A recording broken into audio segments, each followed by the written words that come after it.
Welcome, my little couch potatoes, to the comfiest courtroom on the internet. I'm your host, Llama, and it's time for dramatic testimony, overruled objections, and absolutely unqualified opinions. So grab your snuggiest blanket, some delicious snacks, and get ready to watch court with your internet besties. This is Couch Court with Llama. We bring the jury. Bring the jury. We talked about murder yesterday on True Crime and Wine Time Live. Hello, everybody. We're early. We're late, but also then early. Anyway, thanks for being patient this morning when we had some technical difficulties because you can't be a streamer without constant technical difficulties. They go hand in hand, hand in hand. But we are here now. Today we're rewatching the opening statements from Lindsay Clancy yesterday. I have not watched them. Buffy has. And it seemed, based on her notes, that I'm going to get very pissed by some of the comments by the state regarding mental health and things like that. Now, listen, I'm not going to be watching this whole trial. It is not happening. It is 6 weeks long. Unfortunately, I don't have that time with my son starting high school soon. Also, the subject matter, the kids, I've covered trials that involve kids, and they are very hard for me to cover and bounce back from. Kudos to those that can do it, those that are doing it. Please go watch them for this case because it's going to take a lot of work every day to sit there and watch and listen to this trial and take it in and deal with that. So, but maybe we'll, do some updates throughout this trial because this trial is incredibly important. Incredibly important. If you don't know the story, Lindsay Clancy, married, 3 beautiful children. They're going to argue in opening statements here. The defense is going to say she had a lot of postpartum psychosis / depression, which is very, very, very real. And this unfortunately happens more often than anybody really wants to admit. A mother experiencing that and then taking the lives of her children. And so that's what this case is about.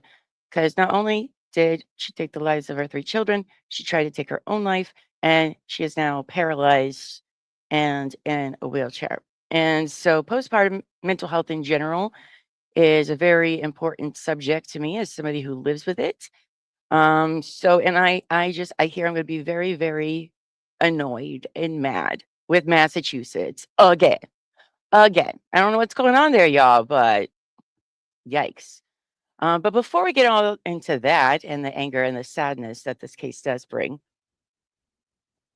please like this video, subscribe, hit the notification bell if you haven't already, so you don't miss when we go live or drop an episode. If you want me to do updates, want us to do updates on this case as it goes along, maybe some certain witnesses you might want us to listen to, please leave those in the comments. And I'll try to get to them when we can. But we have a pretty booked schedule because not only are we covering, this today, but we're going to be covering the Karen Reed civil trials. There's 4 of those. I know. I just did all of 2024 for the O'Keefe's last night. Wrote it out and everything. It's ready to go. Yeah, there's a lot going on there. There's a lot. We got Murdaugh over on True Crime and Wine Time Live. We're also doing, of course, Bricks and Minifigs. We're in the middle of organizing the unredacted body cam right now. So that's taking a little bit more time while we needed to fill in with some other stuff. And of course, Laura Owens. So we have a pretty full plate, but I'm always willing to add more for the right reasons. And this is definitely one of those cases that we need to keep our eye on. Hello, Christine. Welcome. Let's say hi to the chat while we're waiting for others to come in since we're not our normal time today. Hope you're doing well. And 80s Music Man, hope you're doing well as well. Well as well. Apparently, well is the only word I know today. Lady in Gray, good morning. And Mary, good morning to you. Hope you're doing well today, babe. This is on both channels today. Well, hello, both channels, True Crime and Wine Time and Couch Court with Llama. By the way, Couch Court with Llama is going to be moving to its own channel. It has its own channel right now at Couch Court with Llama. So if you enjoy this show, make sure you go subscribe there because soon enough, and some of our other shows that are upcoming are only going to be there, including the Karen Reed stuff. So make sure you go side up over there. Oh, hello, say cheese. Good morning to you. Hope you're doing well. Cheers, cheers, cheers, cheers. Savage about the technical difficulties. This is unacceptable. I want to speak to the manager of the internet right now. I know. I know. It's all crazy. Hello, Amos. Good morning. Hope you're doing well, babe. Hello, Negla. Hello. Amos says your hair looks great. I love that. Thank you. You're interested in Karen Reed. Last I thought she was kind of guilty, but I haven't been following up. Oh, that's interesting.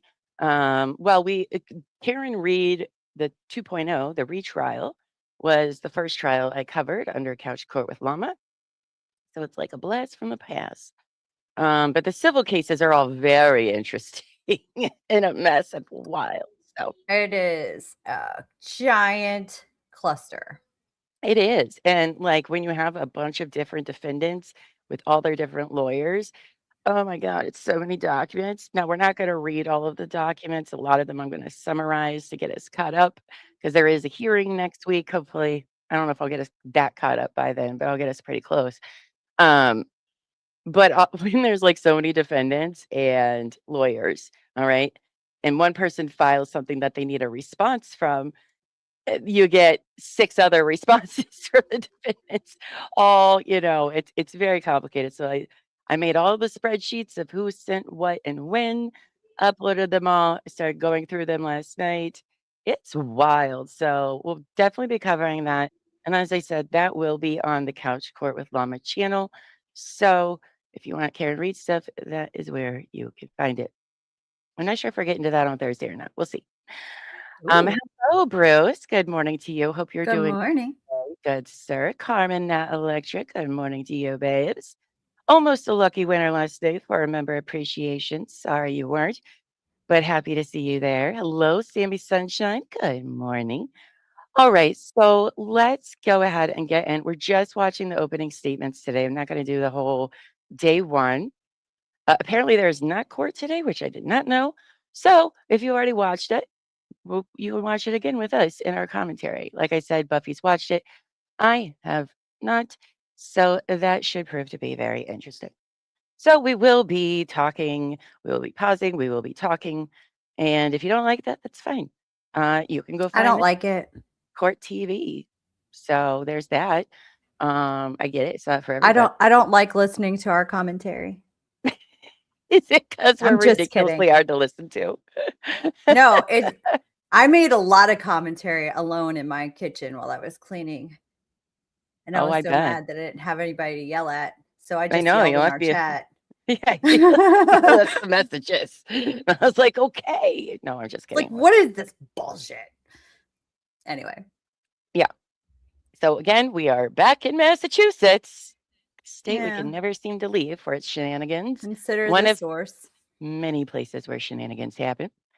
And so opening statements, we have, it looks like 2 prosecutors, lady prosecutors. I don't know anybody's names in this trial, so I guess we'll get to learn. That's okay. Yeah. The only person you need to know is her attorney. He's surprisingly feisty. He looks like grandpa, but he's like Syncota. fired up. I haven't seen you in so long. It is a rough case to watch. We're just doing opening statements for now, and maybe we'll do updates because, yeah, it's a lot, but it's very important. And I think it's important to keep the message out there of how real all of this could be and is for many women, by the way, despite some of the things that you hear today that may be promoting the stigma against mental illness, mental health, or postpartum. Below, if you are pregnant or just had a baby, it's very, very serious. If you have any of these thoughts, please call the hotline that is scrolling across the bottom of the page. You can call or text 1-833-TLC Mama. You are not alone, and it will be okay. All right. Do not let statements make it seem like it's something that's all in your head or not right with you. That's not true. Okay. Especially if you have been pregnant, are pregnant, or no longer pregnant, but had a baby. Maybe you didn't have a baby. Maybe you either way, call that number. Okay. It's very, very serious, and it's okay. It's okay. Millions of other women have went through it too. All right, so you're not alone, despite whatever you hear today. But anyway, all right, let's get into it today. All right, let's hear this bullshit. I don't know how good the audio is, so I got closed caption on though for us. Morning, ladies and gentlemen. That's not too bad. Cora. She had just turned 5. She was sweet, silly, smart. She loved sparkly dresses and wearing bows in her hair. She loved princesses and baby dolls. Start with the kids She even first. tried to convince her preschool teachers at the beginning that her name was Sophia because she loved the Disney character Sophia the First so very much. Dawson. He was 3, a boy's boy. He was a bit rambunctious, but funny, full of energy. He loved trucks, construction trucks, fire trucks, and he spoke with a raspy little voice. Callan. Callan was just 8 months old. Always smiling with chunky cheeks, a sweet little baby. We are here, ladies and gentlemen, because they are not.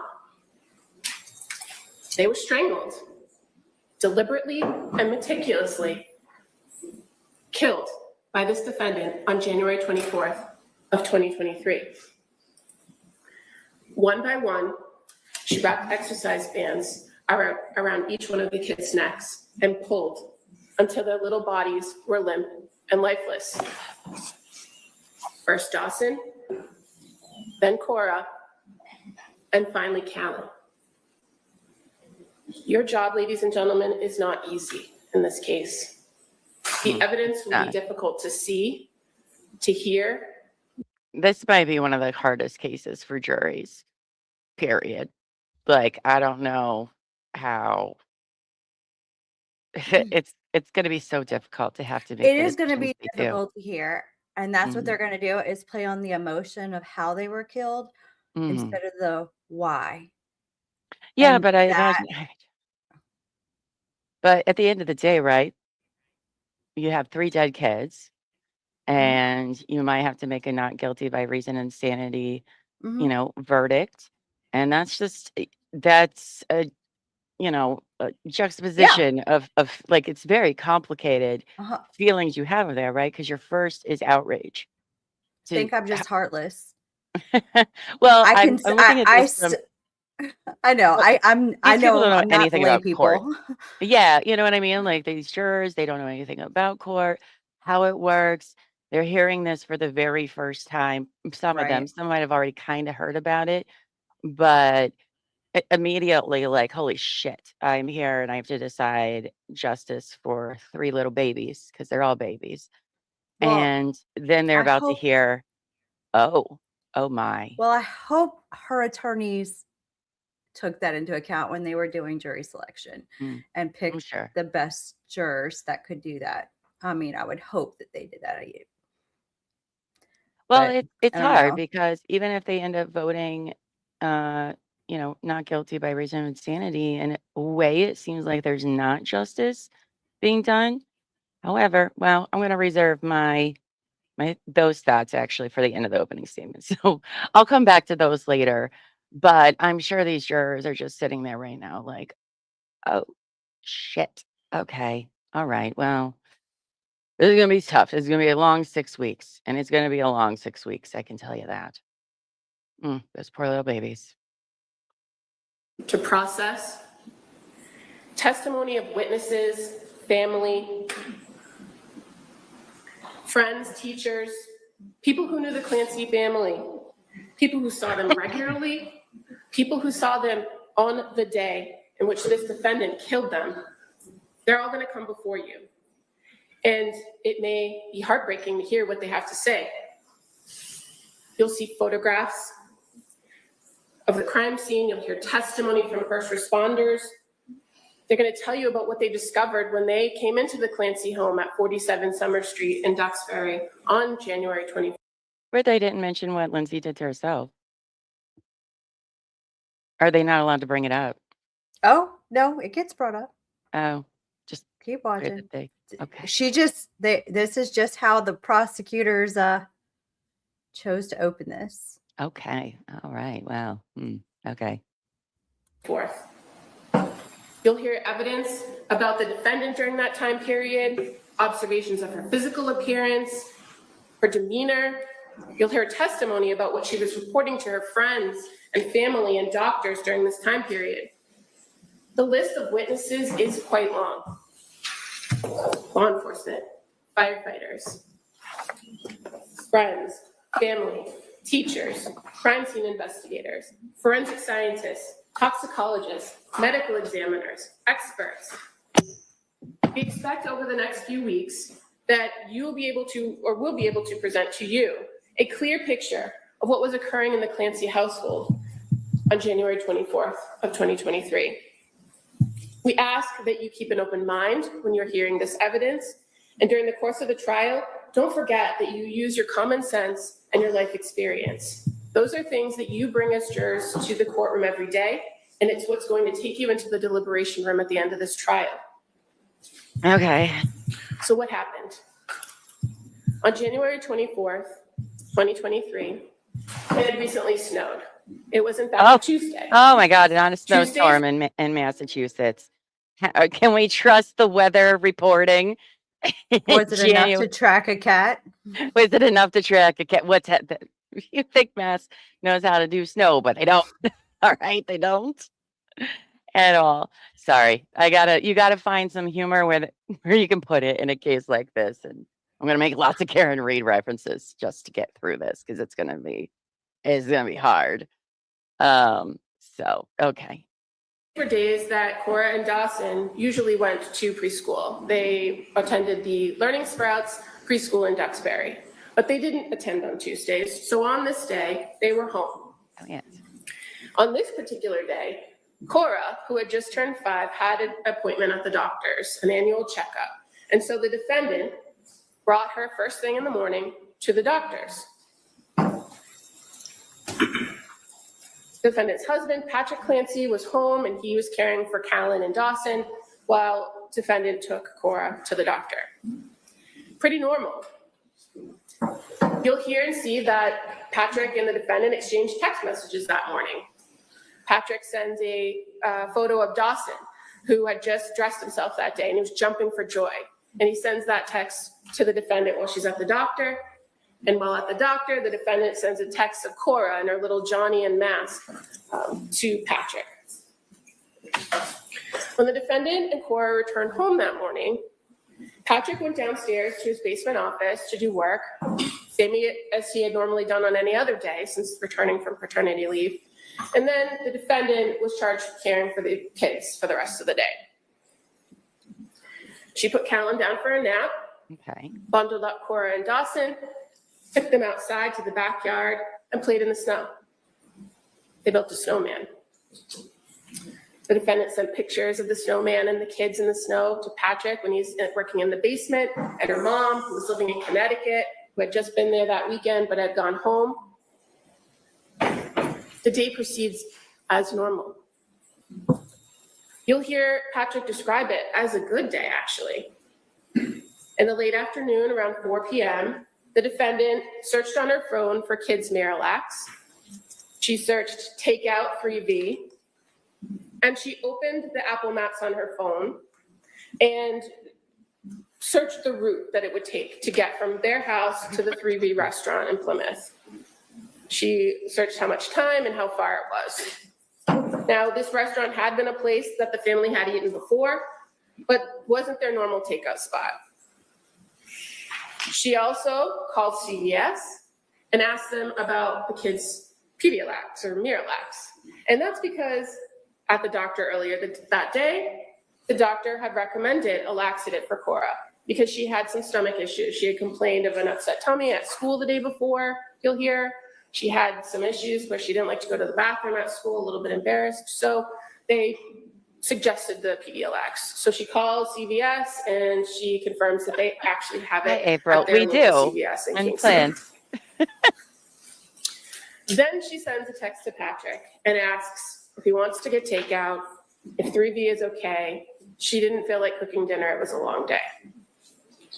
He says, sure. She calls in the order.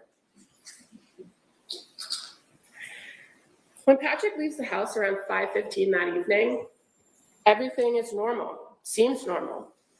He sees Dawson eating chicken nuggets and green beans on the couch before he walks out the door.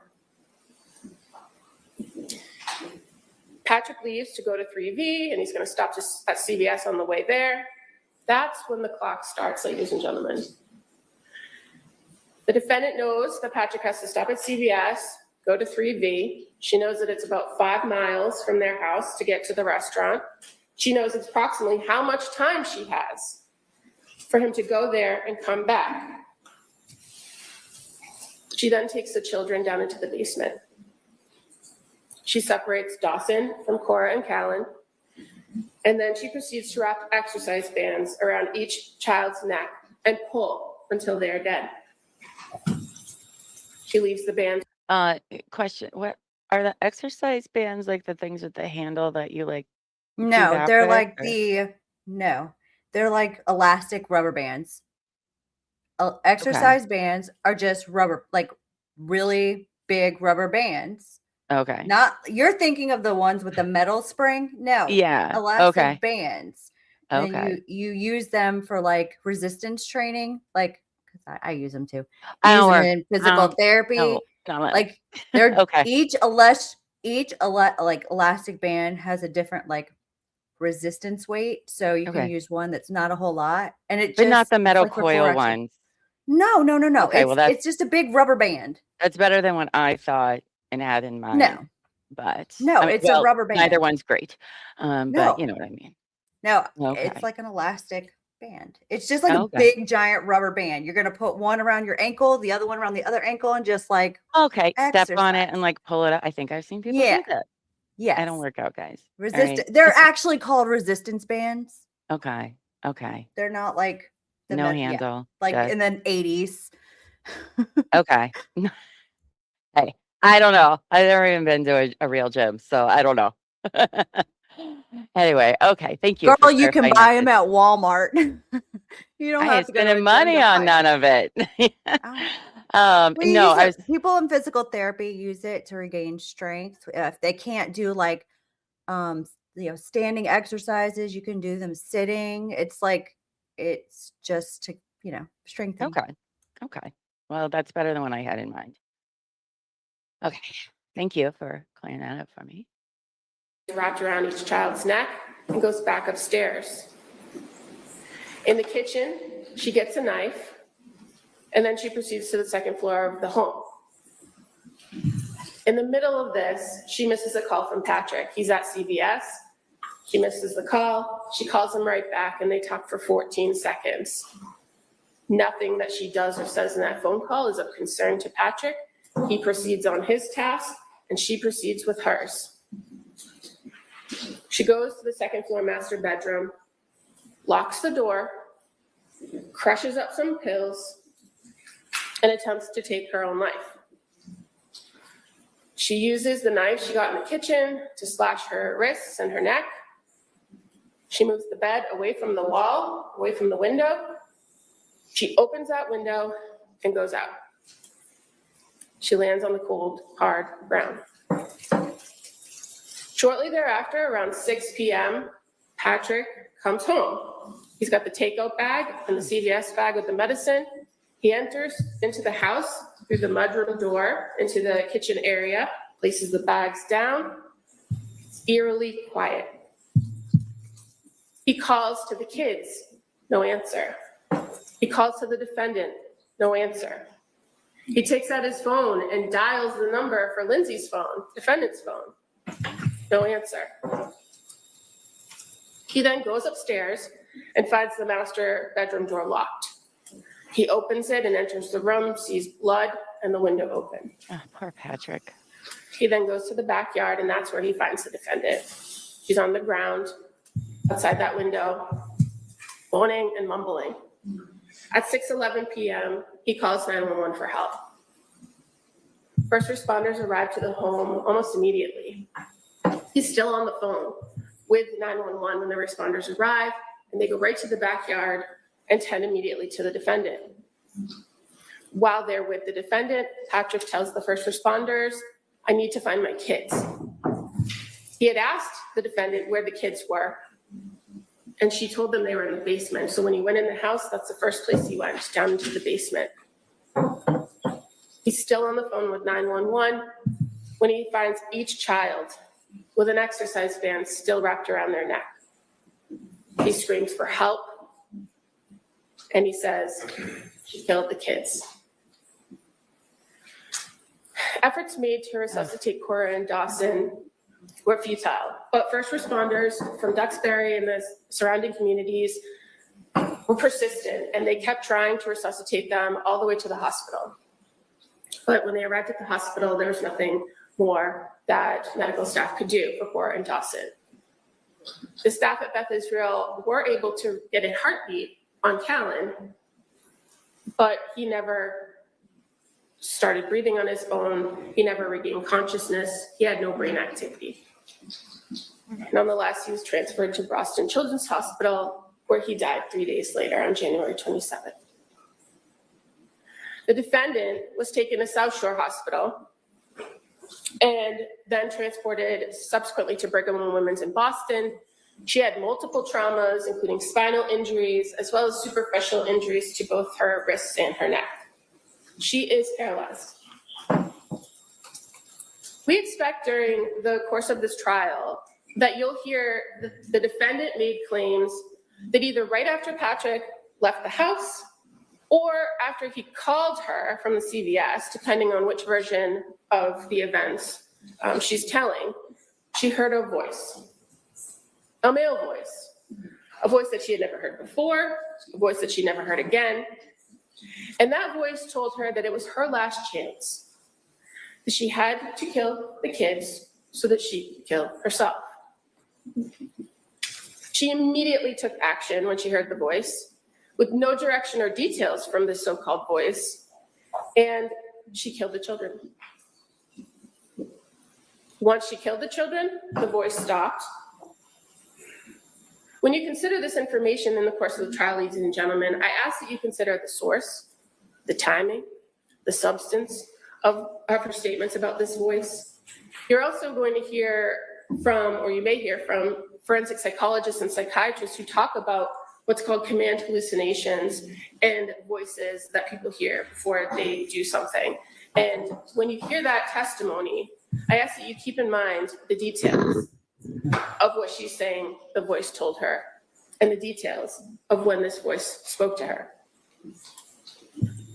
Another important thing to remember throughout the course of this trial is that this is not a case about the Lindsay Clancy that sits before you today. This case is about the Lindsay Clancy on January 24th, 2023, at the time of the crimes. This was not a woman in the throes of psychosis on January 24th, 2023. This was a woman who acted intentionally, rationally, and swiftly to accomplish a very specific goal: to kill. Okay.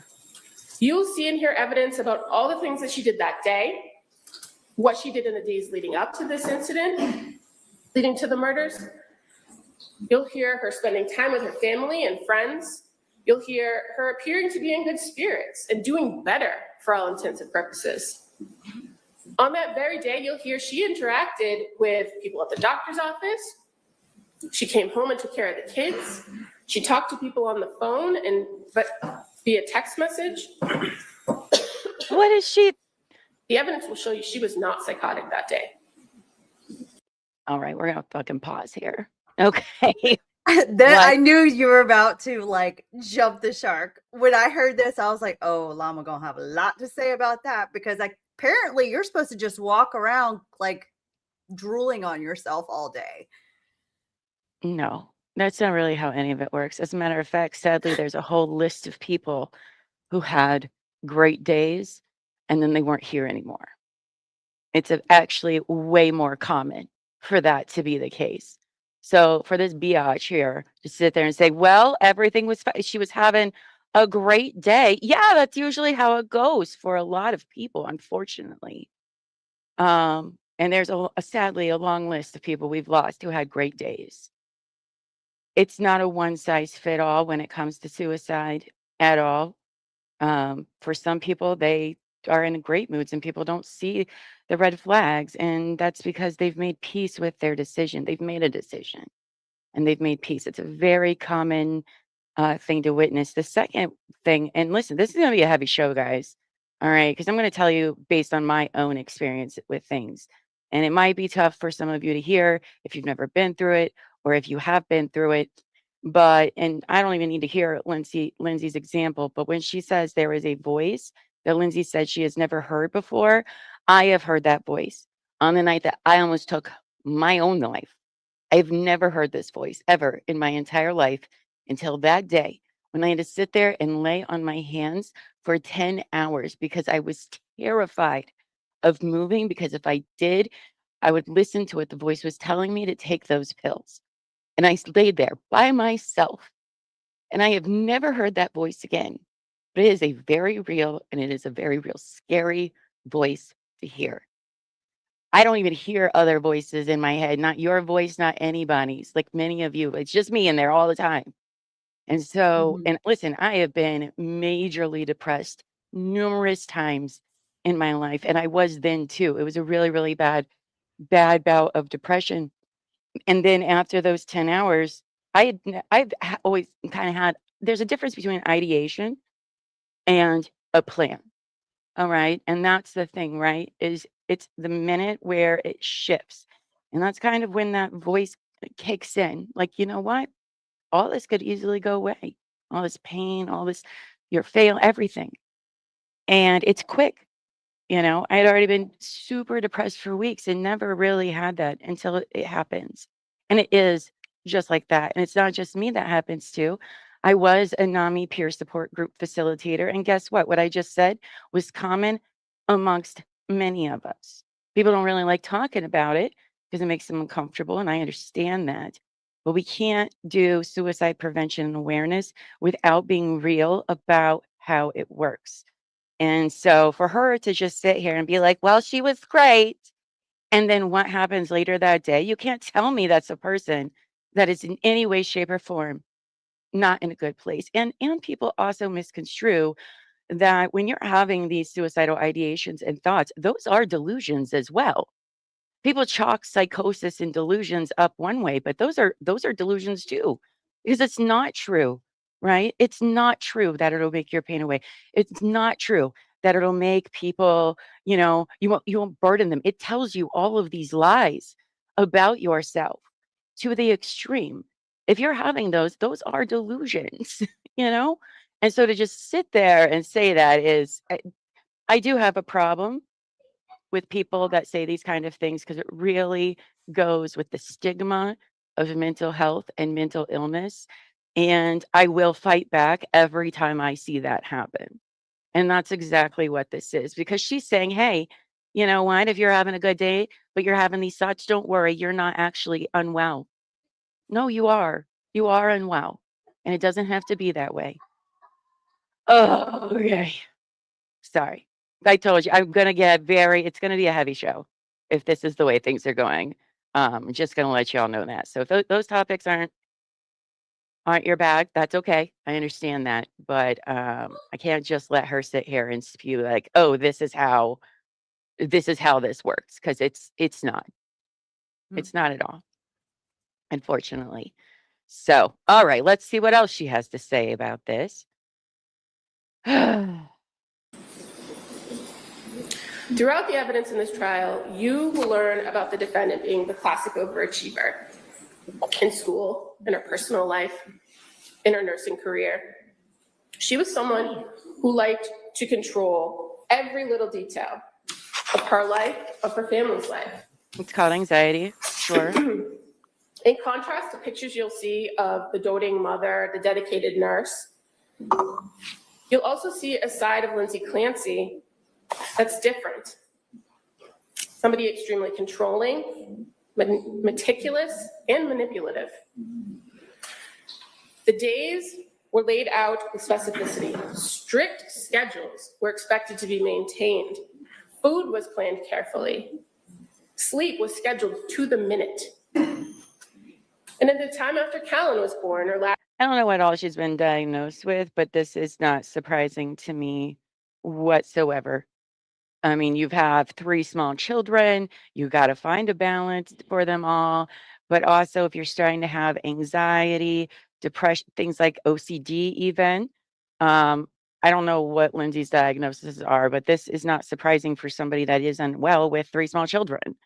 I don't know if calling it controlling makes it seem like that's intentional when sometimes it's just a symptom of what is going on with you.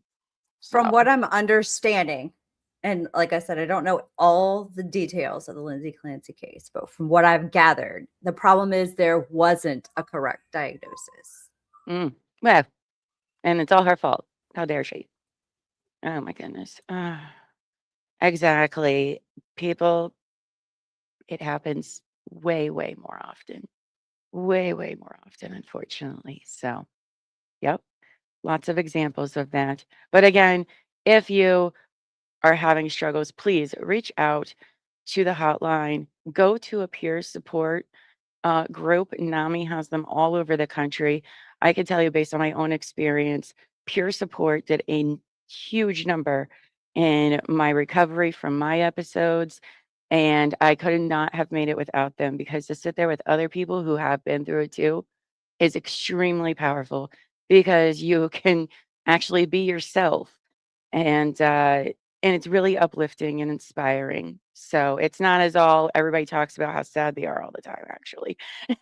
We had a lot of good times in there because we all just understood one another. So, oh, this lady's already pissed me off. And this is what I'm talking. There has to be another way if you want to press charges so badly. This is not going to be a good look for them in the end.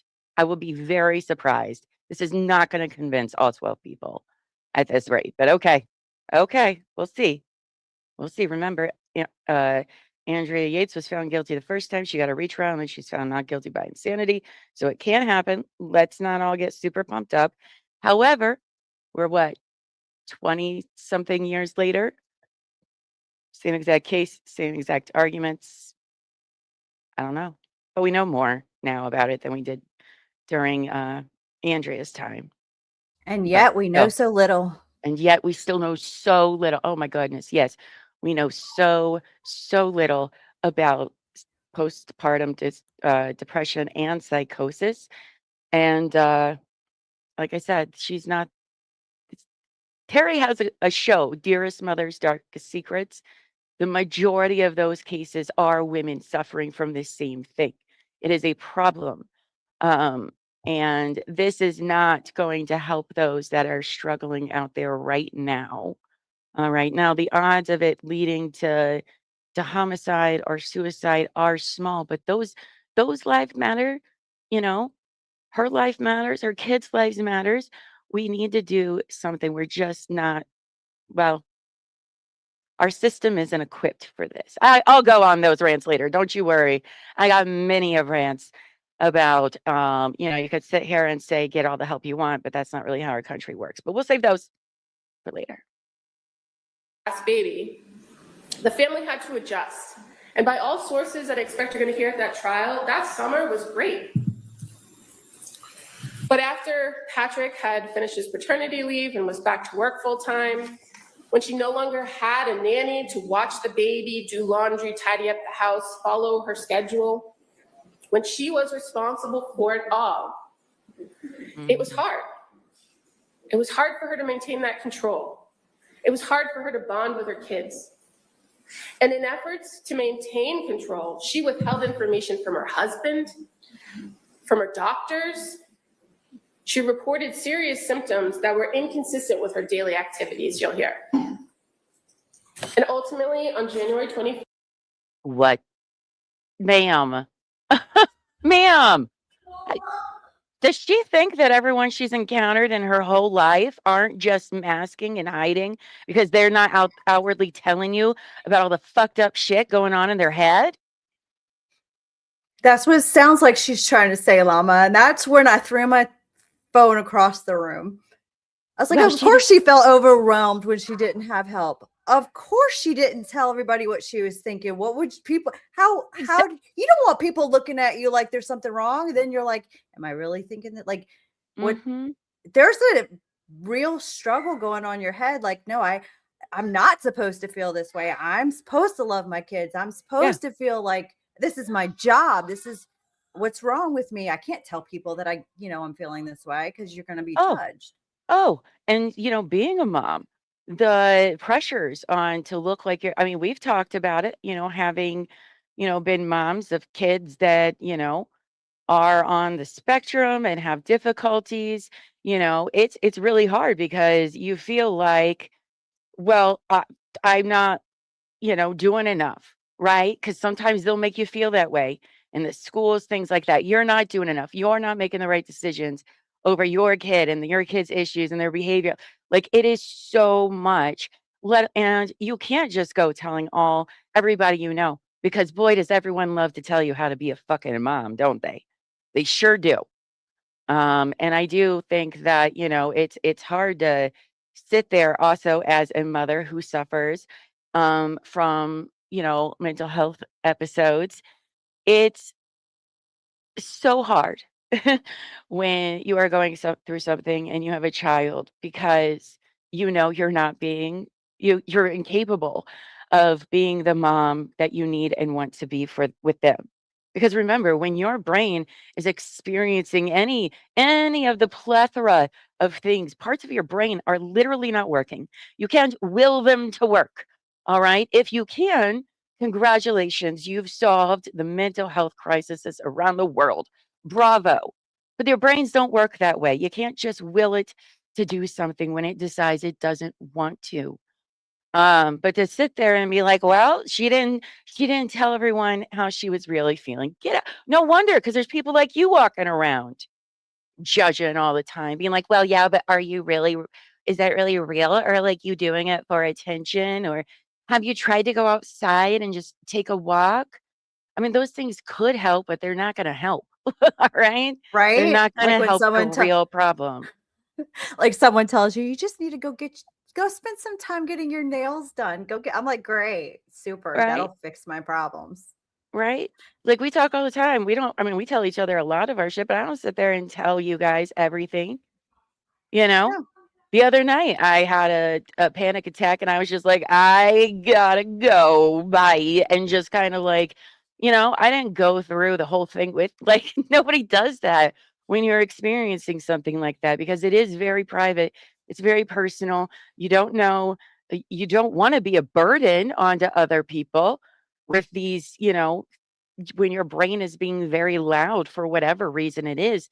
I mean, not even having depression or psychosis, people with ADHD, OCD, your brain is loud. It is screaming at you all the time. How are you supposed to? And many of us don't even have those words in our language to tell you what is going on, how to describe it. It takes a lot of awareness and work to finally be able to say out loud what is going on inside your brain, So this woman's already pissed me off. She's already on my shit list. This is not helping at all. This is perpetuating the stigma of mental health and it's pissing me off. Exactly. Exactly, April.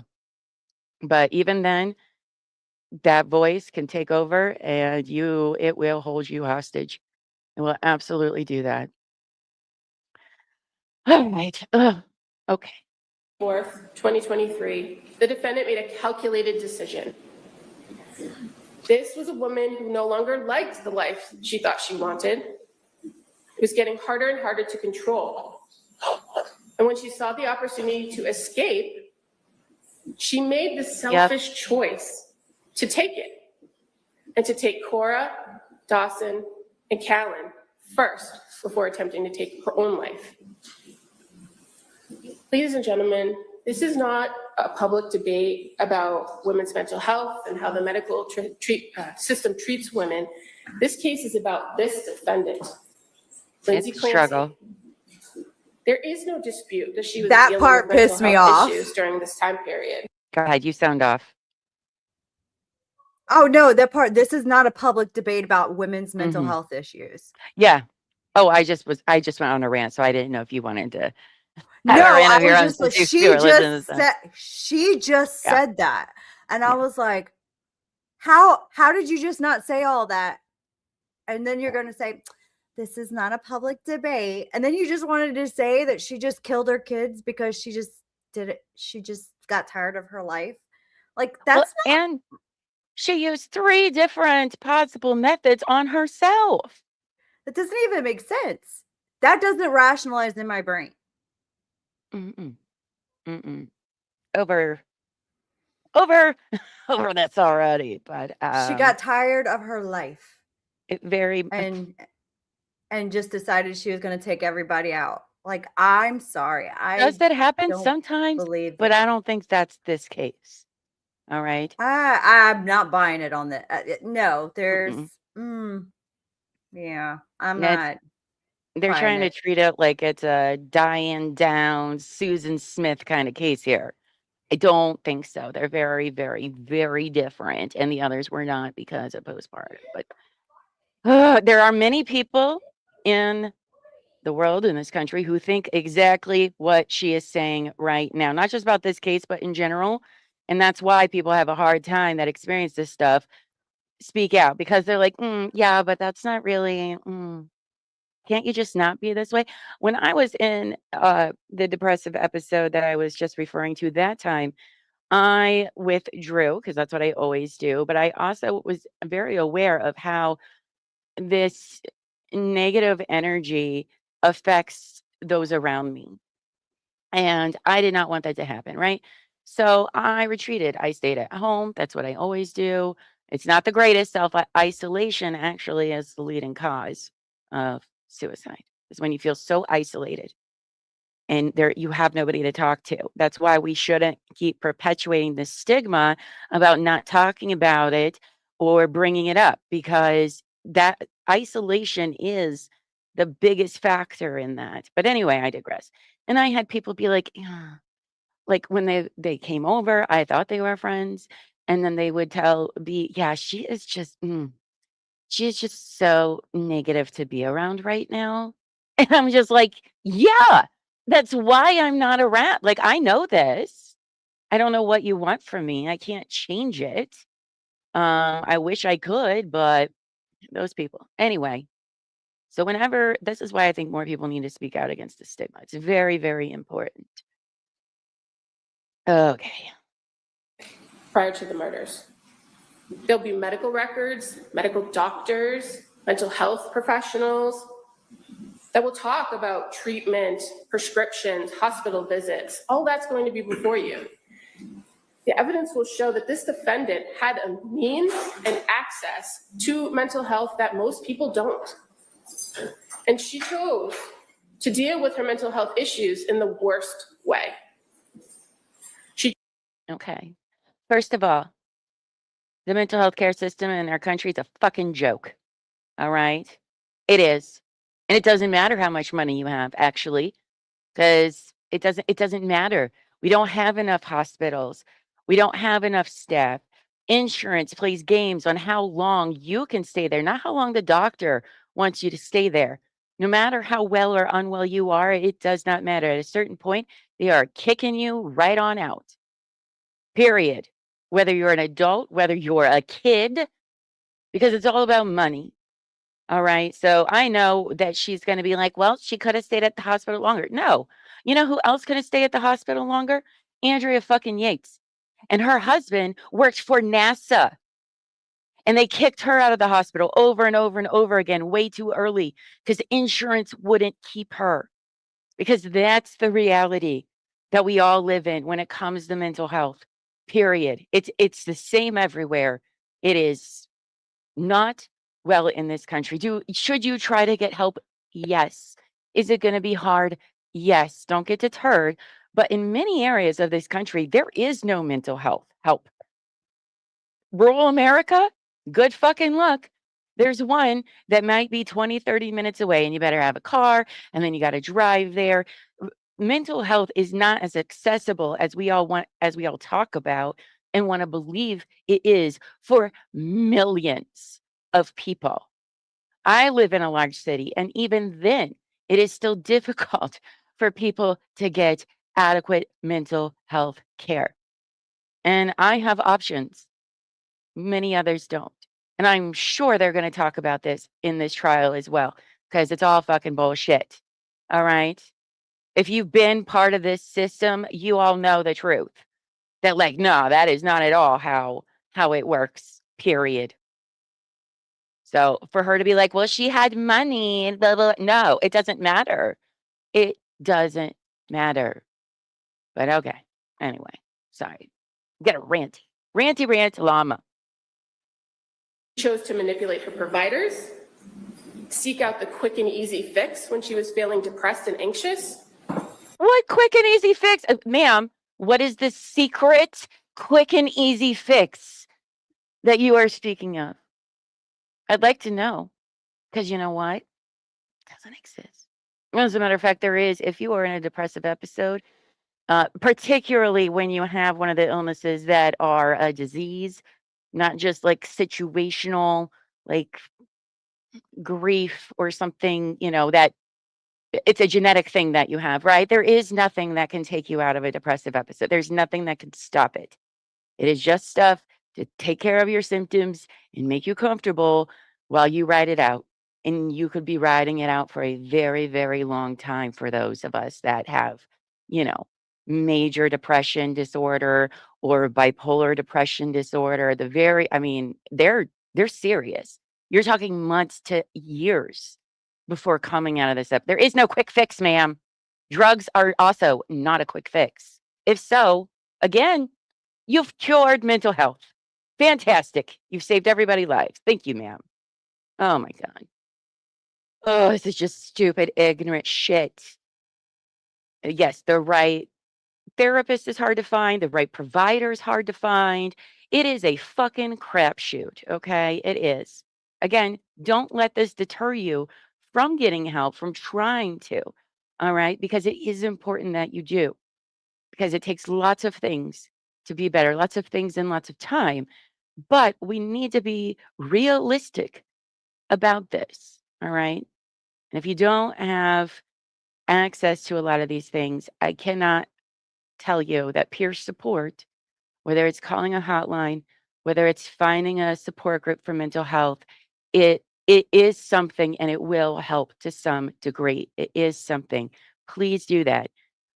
It is discouraging to be in all of this, but that is something. And not only do they do in-person support groups, but I think they do online ones as well. You don't have to show your face. You don't have to do nothing. You can just show up and listen and not feel so alone. So let's do that. Exactly. Meds are a Band-Aid, not a cure. They're safety nets. Even when you take medicine, you need things like therapy, self-awareness, coping mechanisms, a whole toolkit to, guess what? Get through the next time you're going to be depressed. Because guess what? For those of us that live with it, it is going to come again. It doesn't matter. It does not matter what we do, how hard we work. I am going to have another depressive episode or a manic episode that lasts a very long time. It's how well have I built my tools up of how it's going to affect me in the long run. But no matter what, it's inescapable. So, sure, ma'am. Quick fix for depression, guys. Okay, let's hear more about this. Fucking stupid. And when she didn't get what she expected, she chose an alternate route. She sought a different doctor. She changed medications after days. She disengaged from treatment when she didn't like the plan. Pause.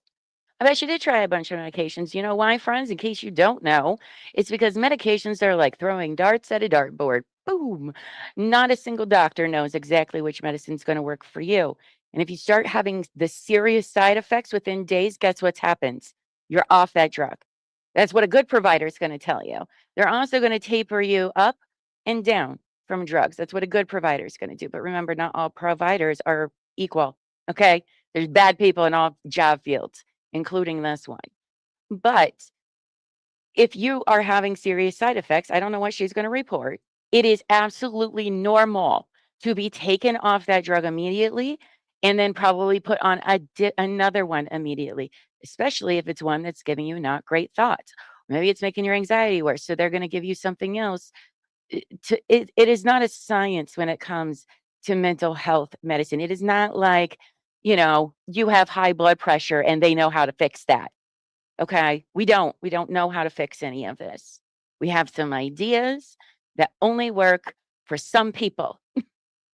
Everybody is absolutely different in how medicine affects them and what their symptoms are. That's why there's so many symptoms listed for these. So you've been working hard on recognizing triggers.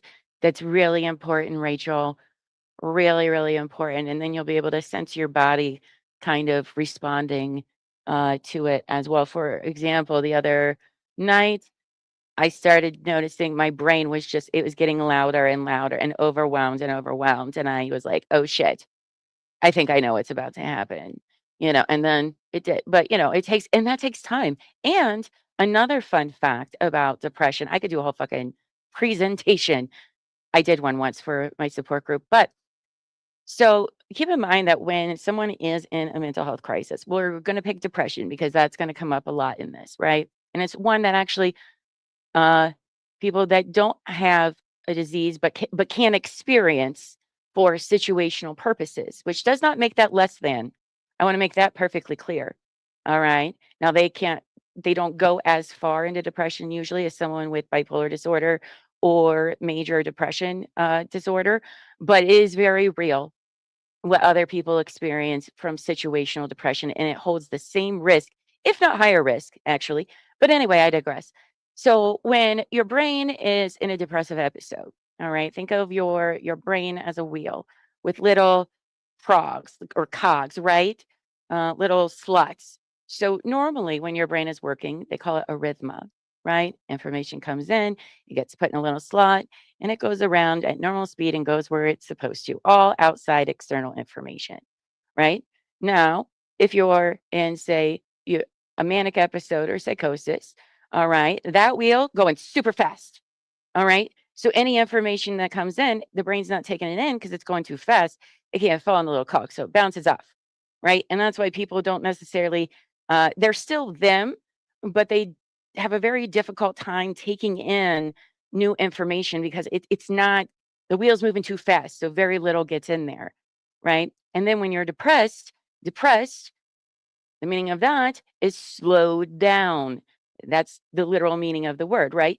So that wheel then slows down at a very slow pace, okay? Very slow. And so information, external information is coming in, but because it doesn't have the momentum, it's not making all the way around. So not as much new things can be learned.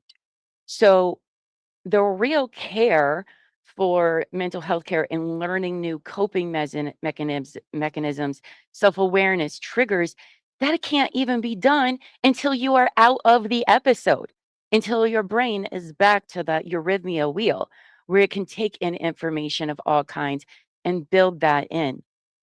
Anyway, I don't know if any of this is important, but what I'm saying is there's no quick fix to any of this at all. You are held hostage the entire time you are in it. Again, they can only make you comfortable and hopefully suppress some of the symptoms and not even all.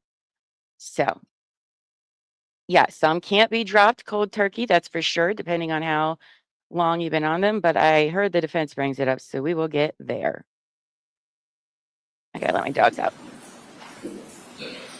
After only 4 months in treatment, she made a choice, a 4 deliberate and months. intentional decision that she did not want to try anymore.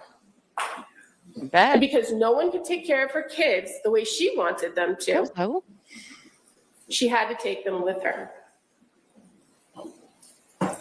Despite all the precision that she exhibited that day, you'll hear, the timing of it all, the swiftness of the killings, overcoming the interruption of Patrick's phone call, what she did not anticipate was that she would not be able to complete the act by killing herself.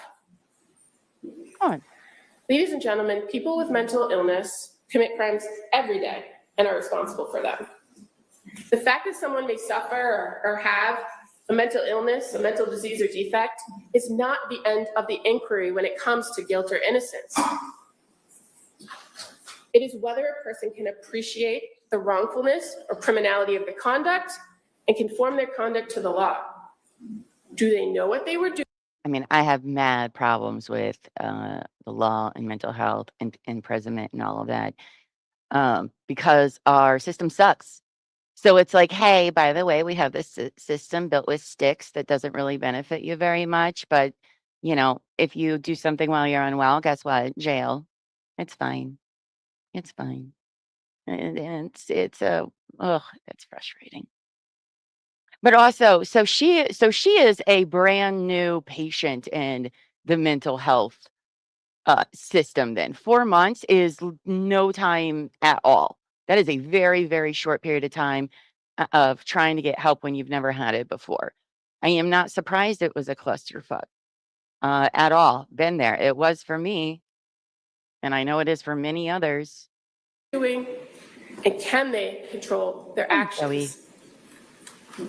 The evidence in this case will prove beyond a reasonable doubt that this defendant coldly and efficiently executed first Dawson, then Cora, and finally Callan. One by one, she strangled the life out of each one of them. She did so with no hesitation, with deliberate premeditation, and extreme atrocity and cruelty.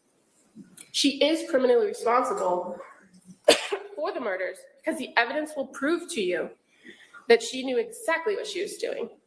She drew her husband out of the house, their father, so that she had the opportunity and the time to carry out these murders. She maintained the ability to control her conduct, conform her conduct, when she attempted to kill herself to escape the consequences. At the conclusion of this case, we're going to come back and we're going to ask that you return guilty of the murders of Cora Clancy, Dawson Clancy, and Callan Clancy because the defendant committed those crimes. All right, thank you, counsel. Mr. Reddington, do you wish to give an opening? I do.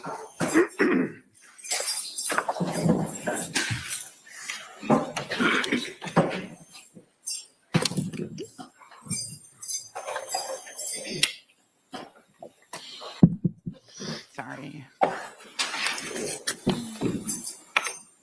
So he didn't make it outside in time, so she peed on the floor, so I got to clean that up. Sorry. I might use the easel, man, be placed in front of the TV screen so that the jurors are able to. Yes. Thank you. Just put it there.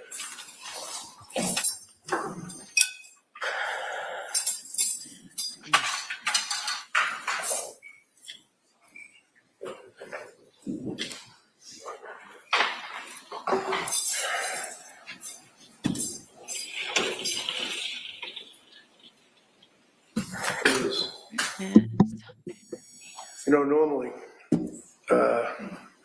we thank jurors for time away from your life, your jobs, your family, coming to court, listening to a trial, certainly is a service that's provided by you as citizens. But in this case, God bless you. You people are going to have to listen to some of the most horrific things. Look at some of the most horrific things. And jurors, it's a beautiful system. You pass between, as you heard Don Clerk say, you probably don't remember it, but it's old language, goes back to Old England. It says that you as jurors pass between the government, them. And she places herself on her country, which country you are. You owe allegiance to nothing but your oath your consideration, and your time, your common sense. You bring your life experience to this trial. You render a verdict. And as jurors, experiences, take the job very, very, very seriously. You people will never forget this case. And thank you for that service. Exactly, Peachy Teach. The government says that this is a situation, it's not a referendum on women's having babies and having postpartum psychosis, postpartum depression, but it sure as hell is. Because you're going to hear, consistent with what is told you in the instructions, consistent with the obligation that the government has when they brought this charge. Tim Cruz, the DA, right in the front row, brought this charge. Hatch. He knew, as did his office, the facts of this case. And he knew when he brought this charge that it was going to kill the soul of this young woman. And they would bring their evidence in front of a jury that she knows that she killed these children. We'll sit here, listen to their evidence, but I suggest to you that the issue for consideration is what was going on in that woman's mind. You're going to hear evidence that, as the government said, Lindsay was a kind of a parent pleaser. She was a person that in school. Was she had a lot first of friends, daughter? Still has friends. You'll hear evidence to this day from the 6th grade, high school, college, nursing school. You're going to hear evidence that Lindsay, in the course of being in high school, she was a high achiever, gymnastics. Stopped doing gymnastics because she hurt herself and didn't like to do the backflips and stopped doing gymnastics, but she was very athletic. You're going to hear evidence that right after she had the birth, the last child, within 4 or 5 days, she ran a 5K. She was very, very, very physically fit. Her life was such that she watched what she ate, watched what she did in her life as far as activities, and was one heck of a mother. She loved her children. All the things that the DA said to you about those little kids and their life and what they like, she knows 1,000 times more than what they know. And in that capacity, as a mother, daily you'll see evidence that she would decorate rooms, that she and Patrick did have that achievement of a wonderful life. They had it all. They met in Boston. She was a young nurse out of school. He was working in his industry. They ended up falling in love. They got married, bought a nice house. And, you know, people will say, oh, they're living in this mansion. No, they're living in a very, very humble house in Duxbury that they had to struggle to pay for. That house, you will see, not from the view, because it's not enough that we have photographs. On top of the photographs, we have to have a video. And on top of the photographs and the video, we have to have an auto-computerized animated display. And on top of the photographs, the video, the automated animated display, we have to get on a bus and go take a ride and look at the house where some guy and his wife are now living, that it doesn't look at all like what it looked like when Lindsay and Patrick were living there with their 3 kids. But there are videos that show what that home looked like that day, prior to that. You'll see in every room, Civil case? there are things hanging on the walls, alphabets, colors, numbers, pictures of different cartoon characters, and I'm too old to even remember what they are.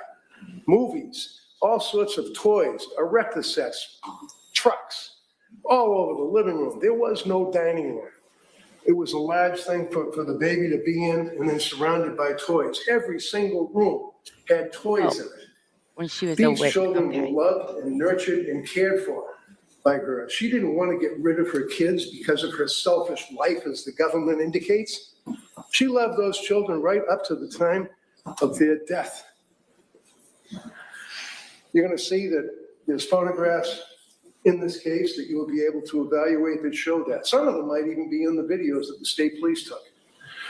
This case is a massive production by the district attorney's office. You have the district attorneys, the assistant district attorneys, the assistants to the assistant district attorneys. You have the state police crime laboratory.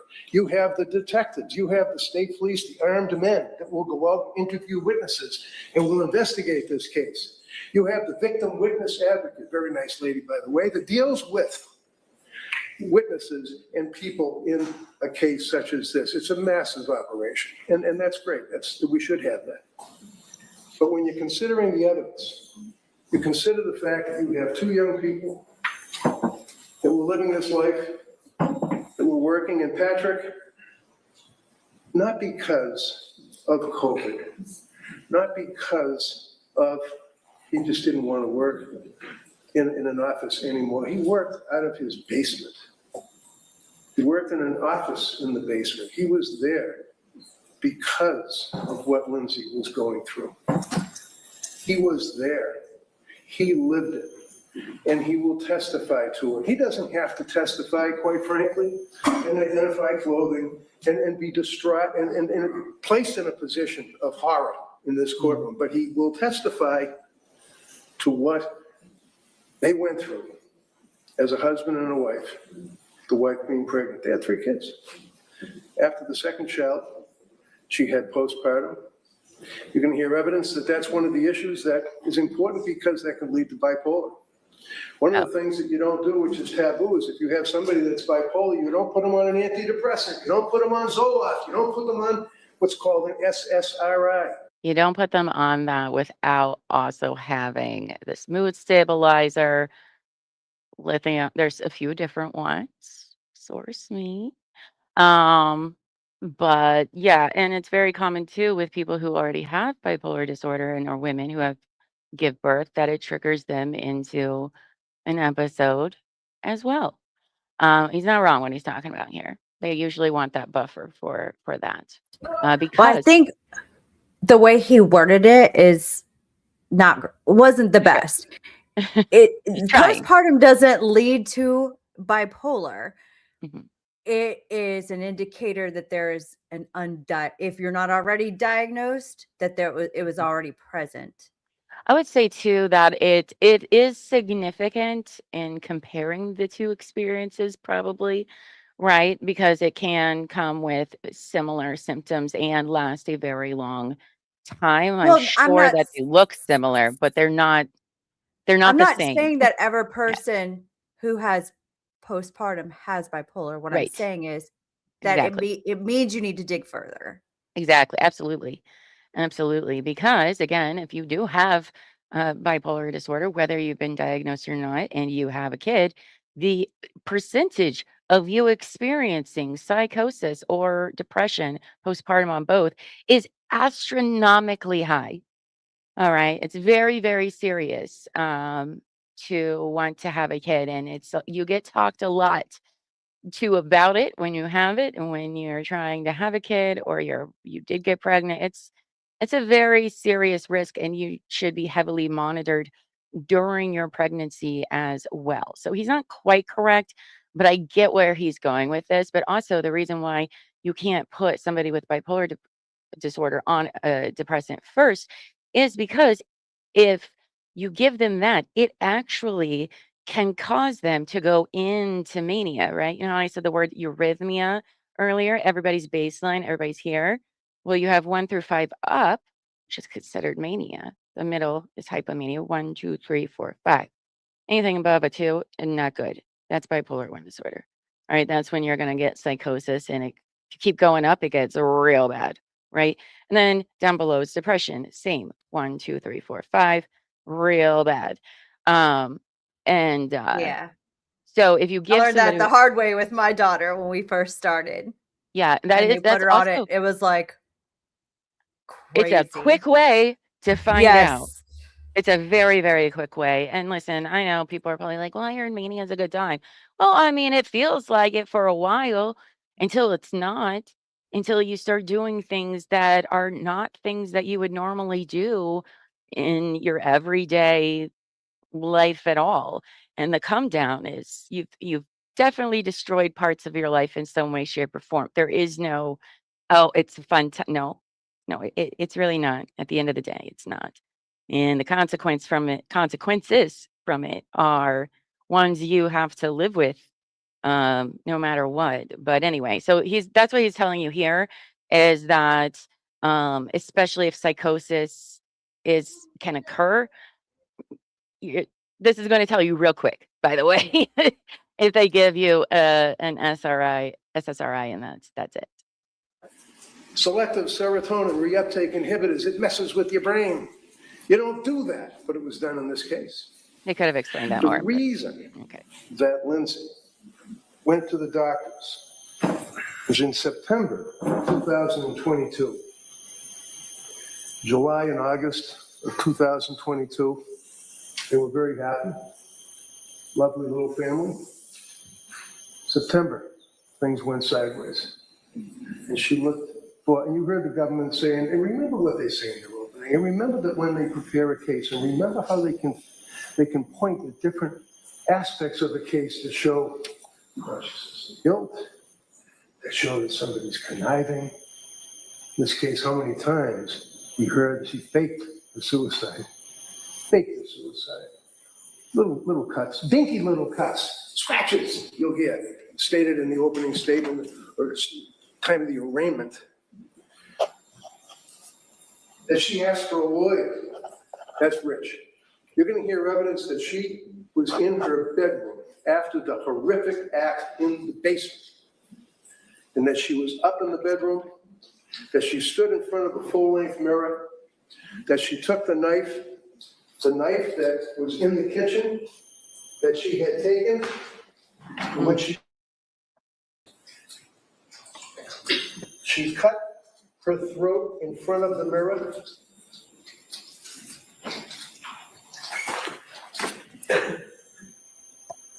This is no fake suicide. This is her when she was brought to the hospital.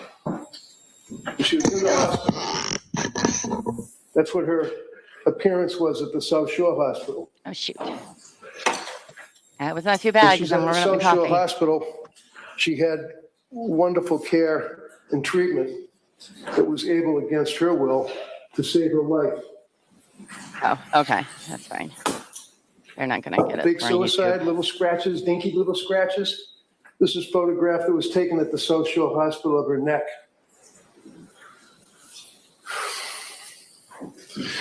Photograph taken of her wrist showing the split in the skin.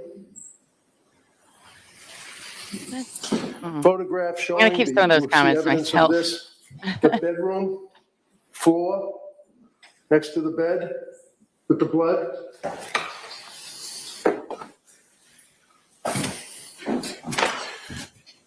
The knife next to the cup. Sadly, a gift saying because kids. You see the white residue inside the cup? That's where the pills were crushed up with leftover lemonade from the night before when she consumed that. That's the knife. This here you'll see is sleep aids. Oh. See this here, deep sleep pillow spray. She couldn't sleep. She couldn't sleep for months. Mm-hmm. More photographs of the injuries to her neck.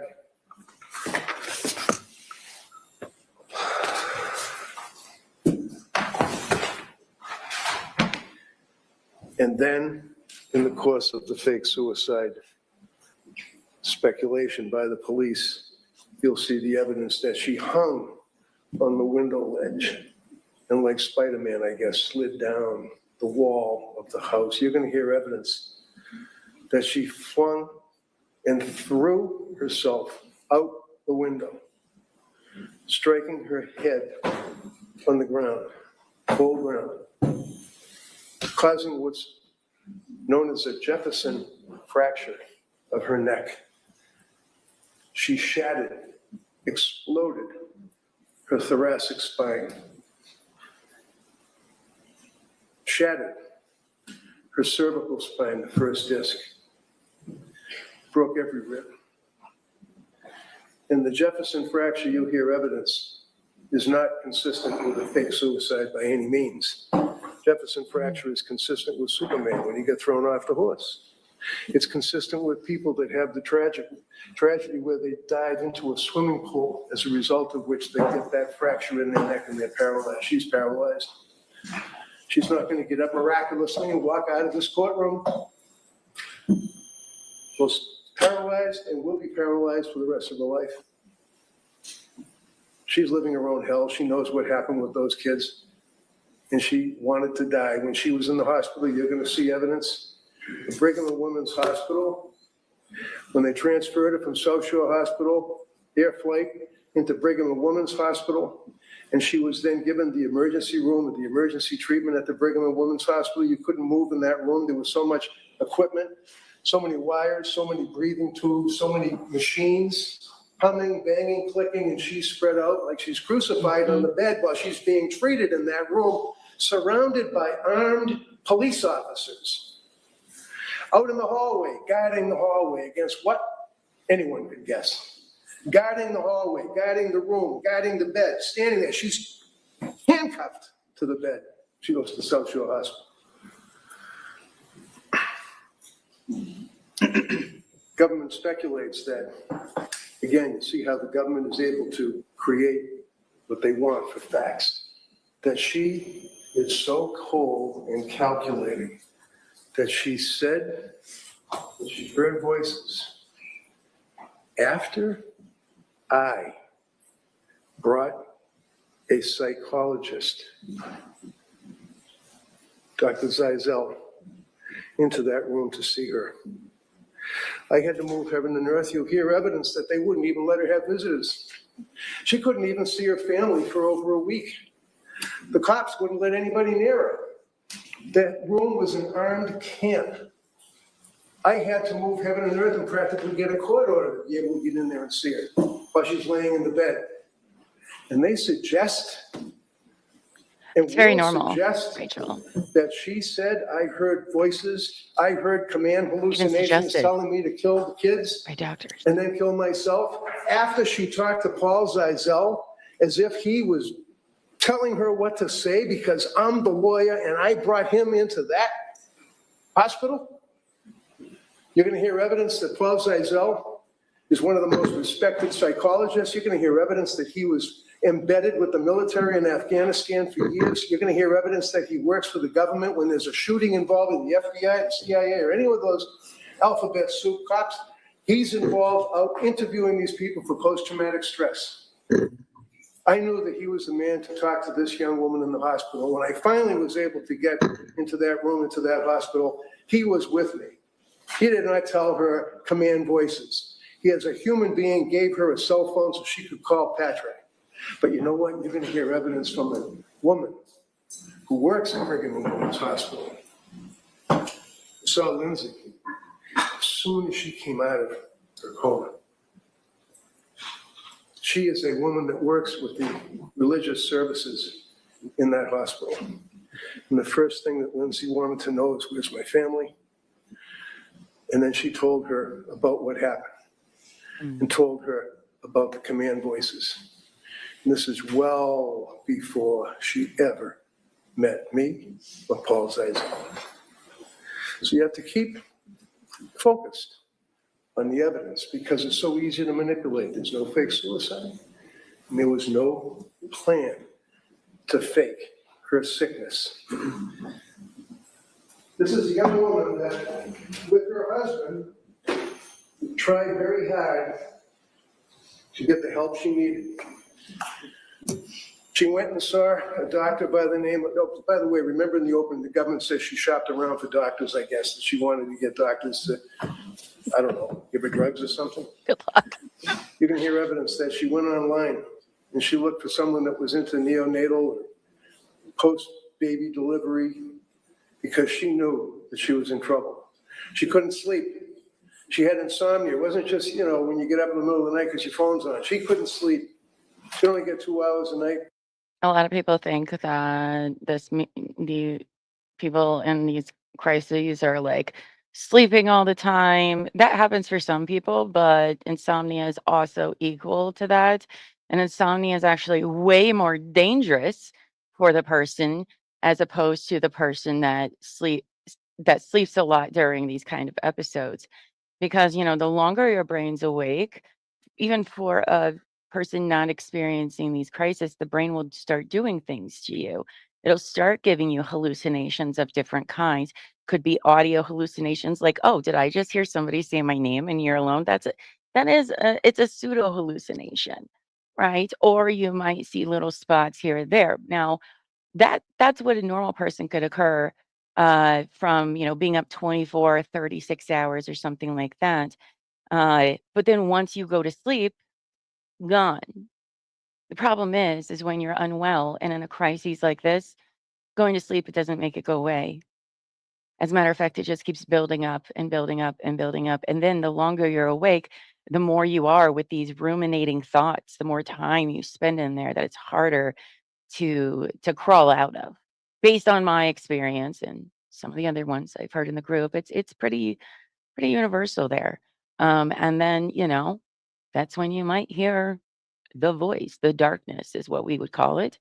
Um, but insomnia when you are in a bout of crisis is extremely dangerous to the person experiencing it for sure. It really escalates things heavily. 3 hours a night if she's lucky. As time went on, in September she went see Dr. Tufts. Jennifer Tufts is the name of the doctor. Oh yeah. Jennifer Tufts then gave her a prescription for Zoloft, which is a antidepressant. It's one of those SSRIs. Which I take.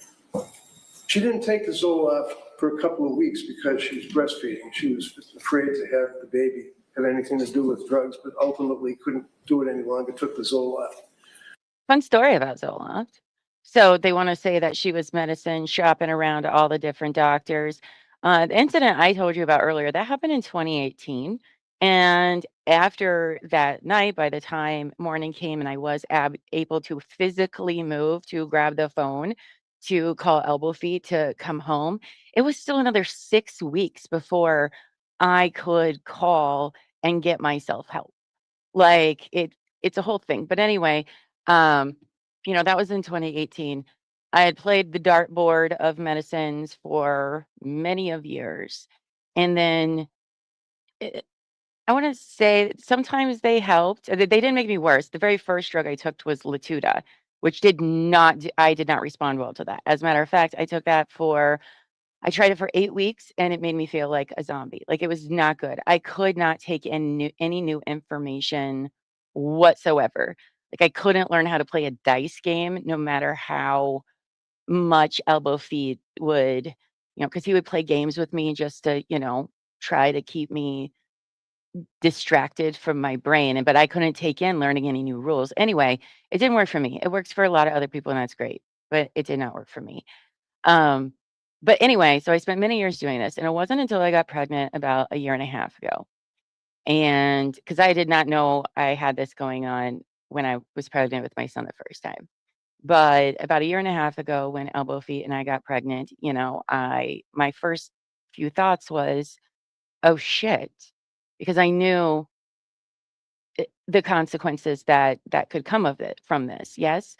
And so my first call was to schedule the OBGYN appointment. My second one was to my prescriber because I said, what do I do? Is any of the medicine I'm taking okay for a baby? Is it not? What about, I had my own list of questions about my own mental health, and she said, hey, it's up to you. And, I understand your concerns. You've been in, you've had therapy every day, every Wednesday for the last 8 years. You've always been good with your meds. Like you seem very self-aware that, if you decide to go off the medicine and, for the sake of your pregnancy or afterwards, you're going to be still active in your own mental health care. And, it's up to me in the end. Right. And so we went over all the medicines that I was on, and none of them had either enough research done, or some research had been done and the side effects were not good for baby development. So I decided, you know what, I'm just going to go off. I haven't had an episode for a while, but also, I have a whole healthcare team. Buffy is very, a big participant. He's been living with me, living with this for, 14 years. And so I went off that. Well, then, as some of you know, about a month later, I lost the baby. And, we were deciding, for a few months after that, do we try to get pregnant again, or do we just not? And so we were contemplating that. So when I went to my prescriber again, I said, okay, well, what can I be put back on that is going to be relatively safe, if I want, if I do end up getting pregnant again, that isn't going to mess up my medicine schedule too much, And Zoloft was the answer. It was one of the few drugs that had been tested on pregnant women for a very long time and showed little to no side effects of baby development. So I was put on that. And I'll tell you what, of all the things I had tried for the previous 8 years, Zoloft changed me a lot in a good way, in a really good way. Now, that's not the same for everyone who takes it, but I'm going to go with the reason why she was put on that was because she was breastfeeding. And but they, when you're a pregnant woman or after you're done being pregnant, the decision, well, regardless, the decision is on anybody of whether or not they want to take medicine or not. But when you are pregnant or breastfeeding, it really is your decision on weighing the pros and cons of things. But I'm going to go with that's why they put her on Zoloft. But anyway, and no, it is not a start and stop med. I was put on a very low dose in case we did want to start trying at first, right? So that way, if I did get pregnant and wanted to discontinue that, it wouldn't have such a hard effect on me and my body. It was a very low dose of it to begin with. But yeah, the higher dose on many of these medicines, the higher the dose, you got to be very careful about getting off of some of them. Some, it depends. But I I'm not on a very high level for when we had that conversation for that reason. But yeah, absolutely, you are not wrong, Rachel. Anyway, sorry. And was spun out of control. Well, because you didn't hear evidence because she was bipolar. You don't give a bipolar person Zoloft, but she got it. No, Even that's if not true. That's not true. You don't give a person with bipolar disorder, not a bipolar person, you don't give them Zoloft without giving them a mood stabilizer as well. Again, many people with bipolar disorders are put on antidepressants, mood stabilizers, sometimes antipsychotics. So they try not to do antipsychotics unless you are in the middle of a crisis. Because here's a common misconception that many people confuse bipolar with, and that is that we are not sick all the time at all. We only have episodes. We can go years without ever being sick. Just if it does not affect your day to day, right? You can be fine for, 2 or 3 years, then, boom, here you are in a cycle. It is not an everyday, we do not live with it every day. Now, when you're in the episode, yeah, you're living with that every single second of that day until it decides it's over. But a lot of people tend to think that it's a constant, and it's not. Um, so they try not to do antipsychotics unless you are in a crisis. And then usually they'll wean you off and take those off of those when they feel that you are in the clear from that episode. But they will always have you on a mood stabilizer. That could be lithium. There's some off-label Lamictal is one of those. That's mine. That's my mood stabilizer that I'm on as well. Um, but yeah, you're not unwell all the time, despite what people get wrong often. see what the effect was that it had on her as that week went on, as that month drove on, and she couldn't sleep, and she was unable to emote, had no emotions, had no feelings, was unable to really react to anything, but had to take care of the kids. And as the government says, well, she was able to talk to people, she was able to talk to neighbors. Sure, you're gonna hear, because they don't call them, we're gonna call them. People that knew Lindsay as a mother, people that knew Lindsay, teachers of those kids, will indicate what kind of a mother she was, as will neighbors, as will friends, as will people that saw her during that period of time. You're going to hear evidence from Patrick as to the effect that this sickness had on her. She was looking into it. You're going to see her Google searches.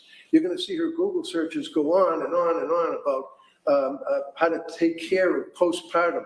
What type of drugs? Can you become addicted to benzodiazepines? What about, is it possible to have a treatment, a ketamine treatment? What do I do as far as insomnia? What do I do about my thoughts to kill myself? Ways to kill. How do you kill? What do you do to kill? Government lashes. Those all sound normal to me. She's looking up ways to kill. Let's make that a basis of our prosecution on this case. This is not a righteous prosecution. They're looking for every single piece of evidence that they can to show some ridiculous concept that she wanted to kill her beautiful kids because she didn't want to be a mother anymore. Hi, Lainey. This is a woman that was a nurse. Stupid She argument. worked for one of the best hospitals in the country. She was in a labor delivery. You're going to hear from labor and delivery nurses that will tell you how dedicated she was. Cora was named after the very, very first baby that she delivered as a nurse in the hospital. That's where the name Cora came from. Oh, I didn't know she Cora was named after her first delivery. This is a woman who did nothing in her life but dedicated her life to helping people and be a good person and a good nurse and a great mother. And as time went on, looking like anyone else would, please help me. That's what it's all about. Give me help. And you can see, well, the government will say, God, she was able to talk to people. She wasn't drooling. She wasn't putting tin foil inside of a hat when she was going to the schools. No, she was able to talk to people. We actually have, meaning the government, we have video of her and Patrick and the kids at the Museum of Science, and they were actually having a good time. We also have video that shows them down at the Cape Cod, down the Cape, with the kids, and they're in bathing suits. I guess she was fine. Oh, She put on a pretty good face. So what does she do? She goes to see, September 12th of 22, she looked for a psychiatrist. That's when she hooks up, if you will, with Dr. Jennifer Tufts, early October of 22, initial appointment. October 20th of 22, reports the adverse reaction that she was having to the selective serotonin reuptake inhibitor Zoloft. I was put on Paxil, by the way, in my early stages, within the first 6 months of me trying to get help and try different medicines. And I ended up developing, what's it called? Akathisia, I think it is, which makes it so your body can't stop moving and you want to peel your skin off. And at first I thought it was my anxiety because I have very, very severe anxiety. But no, it was not from that. And as a matter of fact, it's also dangerous to have. Many people lose their lives to it because it's unbelievable, unbearable. I went to the hospital. I was like, I don't know what's happening. Anyway, the reason that happened to me is because now I got that from a prescriber. I don't think he had any ill intent, but I had reported that I had a platelet disorder. And so when that started happening and it went on, they immediately took me off of that. And they gave me Ativan for just a week because it's a benzo and they do not really like messing with those, but just to make sure that while I was coming off that and having those symptoms, that it would keep me from harming myself, basically. And it wasn't until I went to my hematologist about a month and a half later for a check-in that he was like, oh, yeah, because you have a platelet disorder, certain SSRIs might do that. to you. So be very, very careful about taking them. And so I called back my, psych provider, and they had no idea about the connection between platelet disorders and some SSRIs. So that's why I'm saying, like, when it comes to medicine, it is like dartboard, and you have to deal with the symptoms and how long you can put up with them. Now, all of my providers have said, hey, here are the extreme possible side effects. If you experience any of these, call us immediately. And, because pretty much every psych drug comes with a black box warning. At least all the SSRIs I know of do, which, can lead to suicidal or homicidal thoughts. They have that warning for a reason. So it's going to be very interesting in this trial for them to try not to blame the medicine, the state, because those warnings are there for a very good reason.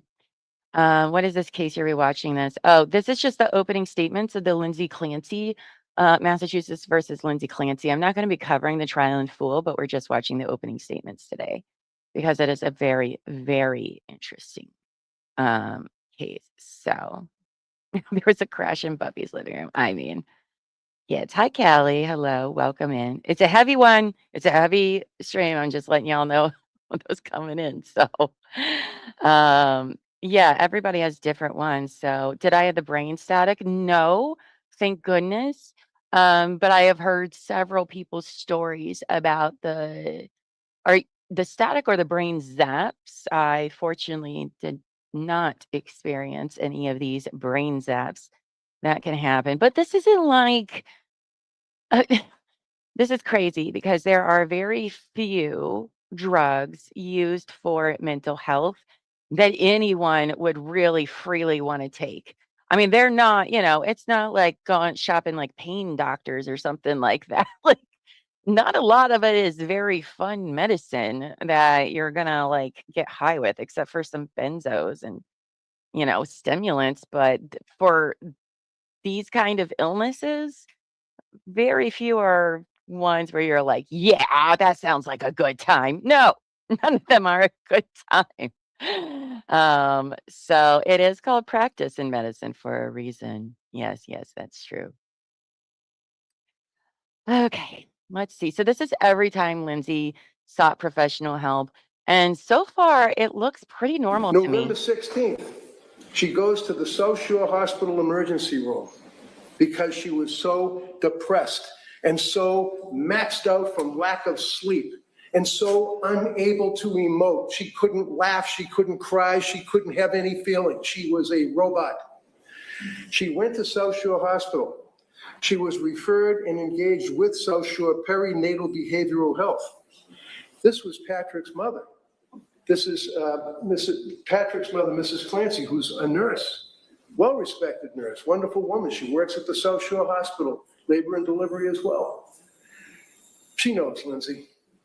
And she told Lindsay, you gotta go to this outfit here, which was the South Shore Perinatal Behavioral Health. She didn't look them up because she wanted to get drugs. She was referred by her mother-in-law, who's a nurse. She went to see these people, November 21st of 22. When she was engaged at the South Shore Perinatal Behavioral Health, she's going on one drug to the next to the next. The drugs that she was prescribed, you see here, and you'll hear evidence that In 4 months? first off, Jennifer Tufts, September 15th, 22, sertraline, that's the Zoloft. Okay. Then lorazepam, October 21st, Jennifer Tufts. Then hydroxyzine, Jennifer Tufts. Does anybody know, is there like a printed out list of these that I can like look at after this is over? If so, if there is, I'd really like to see this because already I'm just like, damn, that whole list is in 4 months, but I'd like to see it if anybody has it. Lorpazan, Jennifer Tufts. Buspirone, Jennifer Tufts. Lorazepam, increase, Jennifer Tufts.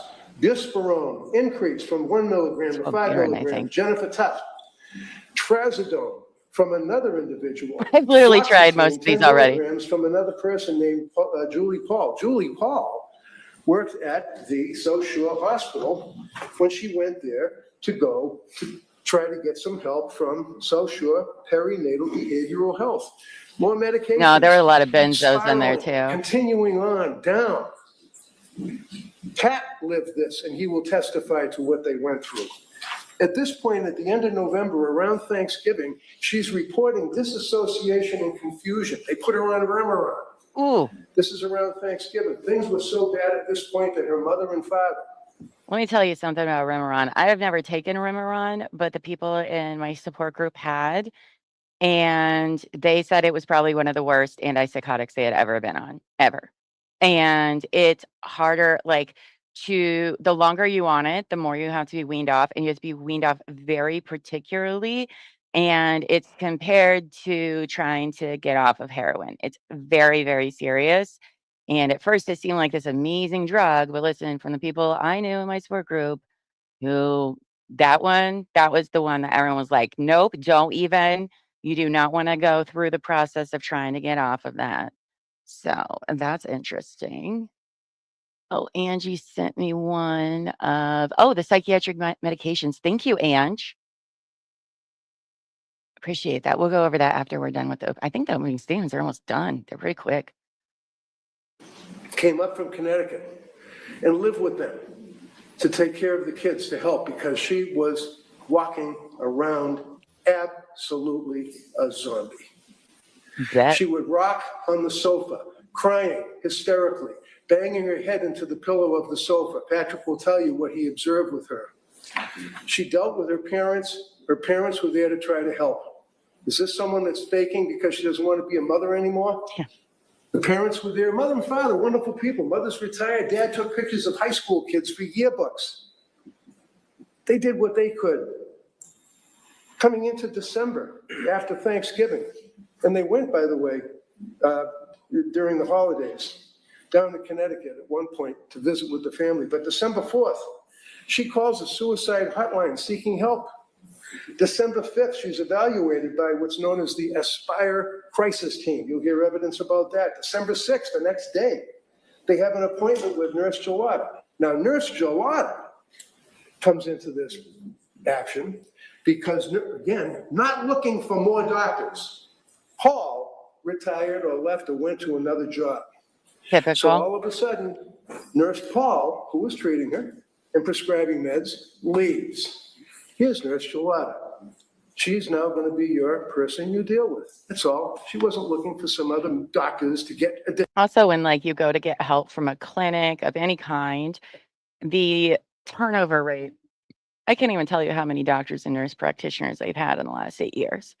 Because you'll have them for 4 to 6 months and then they'll go get a job elsewhere. Like it is also not a field where it's just like that person stays solidly like there or in especially at clinics, but it, you would look at mine and think that I was doctor shopping. It'd be like, no, they just come and go and it gets put on to the next, person. It's not that weird at all. So far, nothing he said alarms me at all in her experience in how she went about getting help. This is exactly how my first 6 months at least. It took much longer than that to get out of that episode, but the first 6 months of trying to get help, trying to navigate the system of medicine and all of that, it's exactly the same experience. So, yeah, holiday, yeah, it's awful, awful. Medication. She now is dealing with Gelada. They have an appointment with Nurse Gelada. And Pat goes with her because he was so upset and says to Gelada, you'll hear evidence, do you think possibly that she's over-medicated? Do you think somebody screwed up? And she says, it's possible. And then she puts her on more medication. She puts her on, December of 2022, you're going to see that Nurse Gelada, who is now on this chart, is in blue. Nurse Gelada puts her on quetiapine, 25 milligrams. November 30th, December 6th, diazepam, 5. December 7th, diazepam. December 7th, quetiapine. December 9th, diazepam, 5. December 13th, diazepam. And then she goes back to Jennifer Tufts because they just couldn't handle dealing with Rebecca Gelada because she wanted to wean off the drugs. Gelada told her to stay the course. She ends up going through the December 19th, 21st, 22nd, dealing with quietapine, 300 milligrams of quietapine. Is that Seroquel? Now, 300 what happens milligrams? is They then suggest that what she has to do is go to Mass General Hospital. She goes to Mass General Hospital. At Mass General, they say, well, you can do like a day program, or you can go to this fantastic program down in Rhode Island called Women and Infants Program. So she goes to Women and Infants Program. She goes down for a day. She sits there in a group with other mothers and they talk. And they look at her medication and they say, you're going to see it in the medical records. We can't really help you as postpartum, and that's what they specialize in, because you've got medications that you're going to have to clear because the medications can be affecting you. She was there for a day. Mm-hmm. One day. They never said anything. You're not suffering from postpartum. Postpartum, every one of these doctors and nurses knew that she was suffering from postpartum. And now it's turning into psychosis.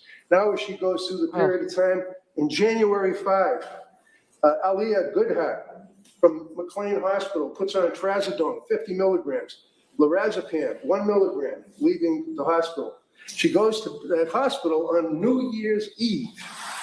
She and Patrick decide this is it. The two of them get in their car. Family takes care of the kids. She goes to the hospital. Now it's locked wards.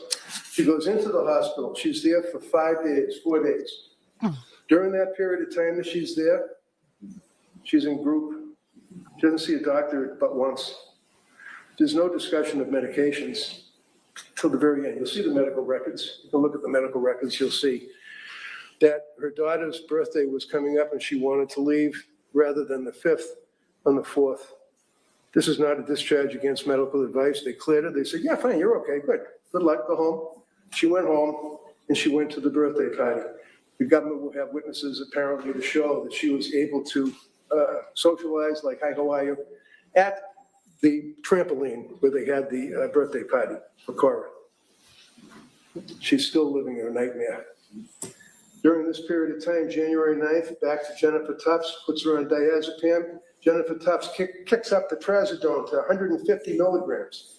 January 13th, you've got Rebecca Gelada, puts her on diazepam. And by the way, when she was down at Rhode Island in the nurse and babies hospital, not a hospital, it was like a service. The people that were treating her for that one day reached out to Gelada to find out what's up with the medication. Gelada never called them back.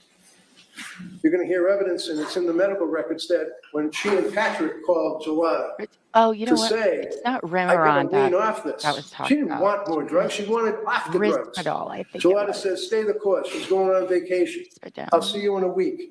Comes back in a week. You're going to see that now Jennifer Tufts puts her on Okay. diazepam, 2 milligrams. I'm going to correct myself real quick. It was not Remeron, as I said earlier. I was like, wait a second, because then when I saw the generic name for it, I was like, no, that's not right. Risperdal.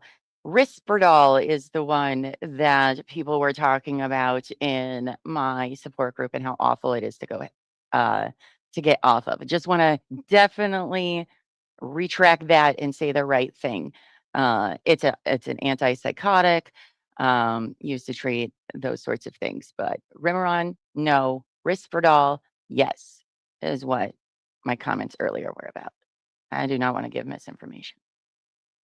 January 16th, amitriptyline, 10 milligrams. January 16th, diazepam and diazepam between Tufts and Gelada. The last script is diazepam, 2 milligrams, January 23rd. During that period of time, you can see that on December 20th and 22nd, she was evaluated at the Women's and Infants Partial Hospitalization Program in Rhode Island. December 30th, she returned to Mass General Hospital emergency room. December 31st, that's after Mass General told her to go to the hospital, you can go to McLean. New Year's Eve, December 20th of 22, they were admitted to McLean Hospital for psychiatric treatment. January 6th of 23 was post-discharge follow-up appointment with Dr. Tufts. January 10, 16, and 23, appointment Dr. Tufts, Dr. Tufts, Dr. Tufts. Day before the killings, Dr. Tufts. These are the medications that she was on, that she had filled, that she took, that she didn't take, and apparently, according to the opening statement by the government, was manipulating the doctors, not telling the doctors. She told them that she was suicidal. She told them that she had suicidal ideation, and in December, to his and her ever dying regret, told Patrick in the presence of her mother that she was having psychosis thoughts of hurting the children. This is a woman that did not get the medication, did not get the medical treatment that she so deserved. This is a woman that was suffering There we from go. Okay. psychosis at the time that she went down to that basement. She had no motive. She loved her children. She intended to kill herself. She didn't fake that. Threw herself out the window. Goes to the hospital. You're going to see that when she's in the hospital, they said to her, you want to, what do you call it, a DNR? Do not resuscitate her. Absolutely did not want any DNR. Didn't want to be resuscitated, wanted to die. To this day wants to die. That's what we're dealing with on this prosecution. So you're going to hear from witnesses. It's going to be emotional. And thank you for your service.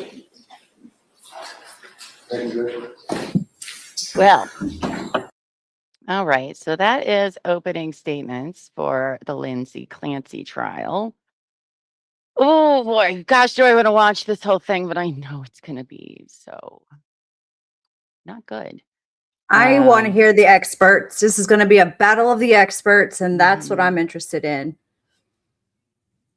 Yeah, hold on. Angie sent me some list, which I'm going to use, but also I'm looking for the date one. If I can just, oh, all right. I got it here. Okay.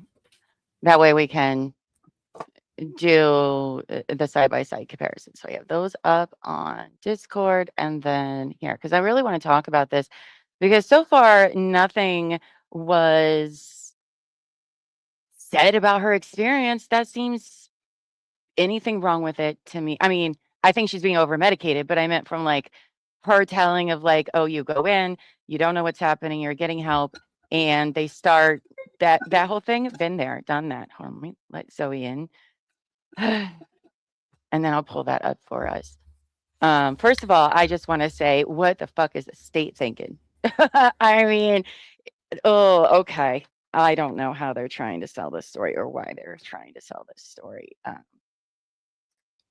I can't think of many doctors that would be like, yep, faker at all. I mean, I have my own hypothesis. I feel like there's a lot of public out. Somebody wants somebody to pay. And I feel like, well, that's why. That's one theory. The other is I'm sure there's some lobbying being done, and a system that wants its ass protected because again, this happens way more than it should. So you think it's a drug in your opinion, maybe drug companies don't want to be held responsible and we're like, the no, we hospitals, have to the make this happen providers, because yeah. Because remember, they all give donations, and many of these people are elected officials. Well, I do believe there's a civil suit her husband has against a doctor, I think. Probably. I would. I absolutely would. I'm not sure which doctor, but a doctor. Now, I'm not a doctor. I'm only speaking from my own personal experiences in similar situations and my own experiences. Look how back to back these are. Yeah. Yeah. So again, not a doctor, not even a witch doctor, Savage.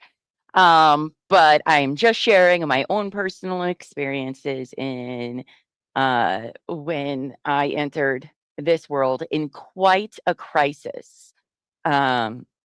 So I can relate to that, even if mine wasn't directly from postpartum.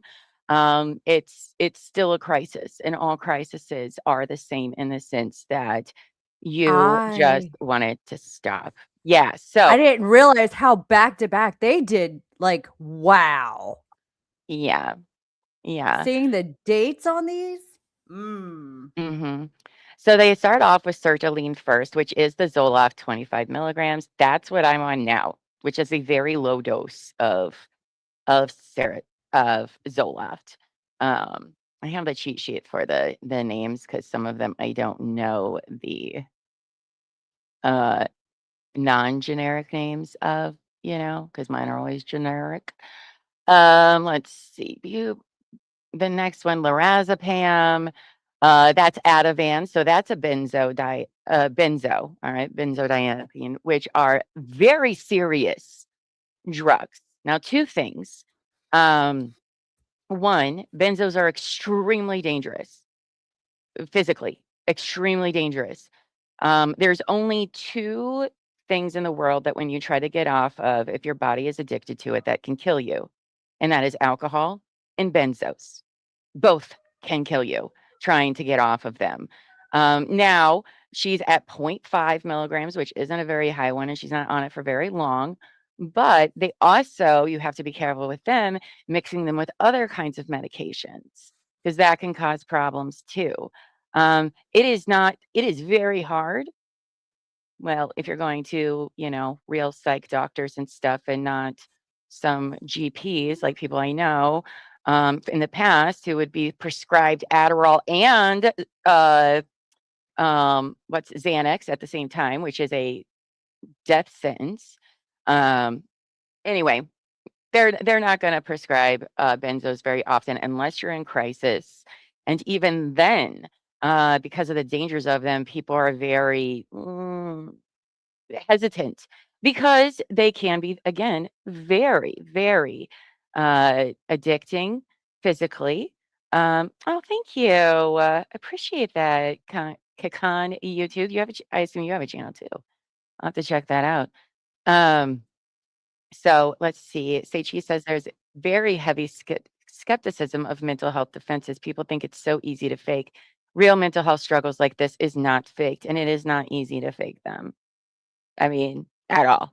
Because most of the time when people do, they get things wildly wrong because they've never experienced it before, where you can be like, that's not how any of that works for most of us. Okay, so she's on Zoloft. They give her a benzo, I imagine, to decrease her anxiety. Hydroxyzine, that's used for anxiety. I have a 50 milligram of that. It's take as needed. It's It's also for sleep. for sleep, anxiety. It's basically like super prescription strength, like Benadryl. It's not a serious category of things. I Um, can't take that. yeah, and remember, everybody's going to have different reactions to these medications, but that's just what I know that they're from. 25 milligrams puts me in zombie mode. I couldn't do it. Yeah, no, I do 50 now, and you wouldn't really notice a whole lot. It slows me down a little bit. You can kind of tell when I do have to take it. But it's not like that's the thing is I've learned because I've taken many, many of these medications is that like, for example, Ativan or Klonopin, right? The benzos that I've had to take a few times in my life, I would take them and I would just feel normal and at ease afterwards. And I even remember commenting like, "People take these to get high? Like, that's so weird to me because it's not I mean, I just feel normal now." My therapist and doctor were like, "Yeah, because you have the thing, so they're working for you." Yeah. Because you don't feel high like I didn't No. anyway. You just I finally come down to a normal baseline. I was on Klonopins for a Mhm. period of time due to some Right. horrible things that were happening. And whoo, that took the edge off. I mean, I didn't feel high. It just felt like I was able to breathe. I don't know if that made sense. Yeah. Yeah, no. I mean, it really I'll tell you what, Klonopin made a huge difference in my life trying to get through some really intense, severe anxiety, panic attacks. I mean, it works. It works. Mhm. Um, but it's also you don't want your prescriber wouldn't want their patient to be on it for a very long period of time. Because again, then you have to wean back off of it because it is very, very dangerous. But I'm not surprised if she's in the middle of a crisis that they are giving her some of these things. That's like, okay, there's that. So they end up upgrading her, what is this, Ativan, up by 0.5 milligrams. So, and then buspirone is that Wellbutrin? It's Buspar. It's Buspar. It's for anxiety. My Okay. daughter's on that. Okay, I have not taken that, so I cannot speak about that one. I have no idea. Yeah. Because I do every medicine I've ever been on or ask, like I do ask, and I do my own, research into the drug, so I know what to expect or not expect, right, when taking one. You're getting buspirone and bupropion That's confused. My Wellbutrin, daughter's right? that's Wellbutrin. My daughter's also on that one too. So Okay, but I've we never have a been list of meds too over here. So some of them I know because she's on. right. Yeah, Yeah. also bipolar. So then that is all in like a week. See, she goes the 15th, and this is all they give her at the time. And then if you notice the time difference, that's what, about 4 weeks? Because they And say that's 4 the to 6 weeks, mania. Yeah, right? but But that's what they gave her that sussed out like the right. mania. Well, this is an SSRI, but for about 4 weeks Sertraline later, that's what the doctor just said. They gave her Zoloft and then realized that was kicking right? off a But if manic she, episode. well, we don't know that for sure. We haven't heard a professional speak about it, and the defense attorney said some things where I'm like, that's not how that works, because her next line here, this is all like anxiety stuff. It's not I hear you, necessarily for mania. but that does Sertraline isn't going to do happen. much for it. It does happen, but I would Yeah, be because that's how we learned the hard way at home mm, when they first gave my daughter an antidepressant. yeah. That set it off. I would be. I want to hear the experts though before we go saying, oh, she had bipolar disorder. Just and that's to be cautious, as Oh it no, I should hear be, you. I'm right? just saying that But if you have that experience, that's what would do it. yeah. Absolutely. All right. So then come basically a week later, they take her down a notch from the Ativan. I assume that's because she was experiencing it was a little too helpful in the sense that because here's another thing that your provider should tell you. So these medicines, and this is what mine has always told me, and we're all different, and this is just based on my experience, was that any of the drugs, they're supposed to help you make you feel like yourself. They're not supposed to make you feel like any other different version of you, worse or too much better. All right. They're not miracle curers of anything. But if you're not feeling like yourself, then that drug is actually not doing what it needs to do for you. However, it depends on your severity of illness, right? If you have schizophrenia and some very serious psychosis things, that's a little bit of a different story when it comes to antipsychotics. That's a whole different field that I have not been on very many to speak on. The antidepressants, though, for sure. Because bipolar disorder, they're like, by the way, if you're feeling too good, you're gonna need to let us know. I want to see what the directions are on these bottles, though. He left out the like the as needed, one at Right. bedtime, one Mhm. those parts aren't on there. Which is important because the lorazepam could be as needed, the hydroxyzine could be, I don't know about Buspar because I've never taken it, so you would know the My answer on daughter that one. can it's either well, we switched it. She used to take one in the morning and There's one that. at night. And then they Okay. switched it to just night because it was making her too tired during the day.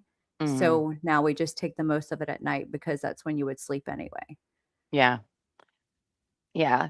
So trazodone, yeah, we'll get to that one. I was on that one. I did not a fan. It didn't work for me at all.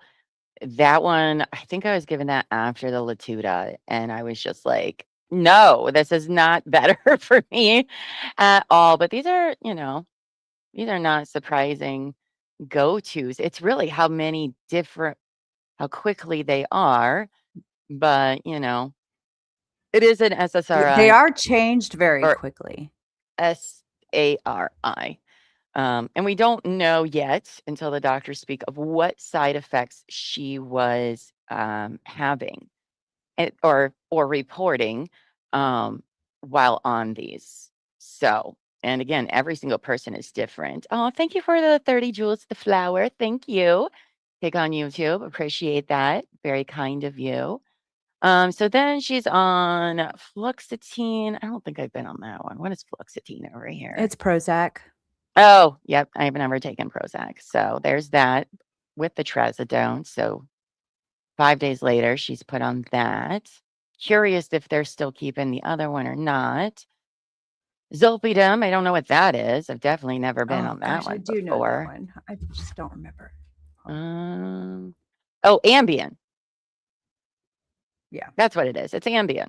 So she clearly, all these other anxiety benzos are not calming her down, which is a pretty serious crisis to be in. So, all right. So that's Ambien.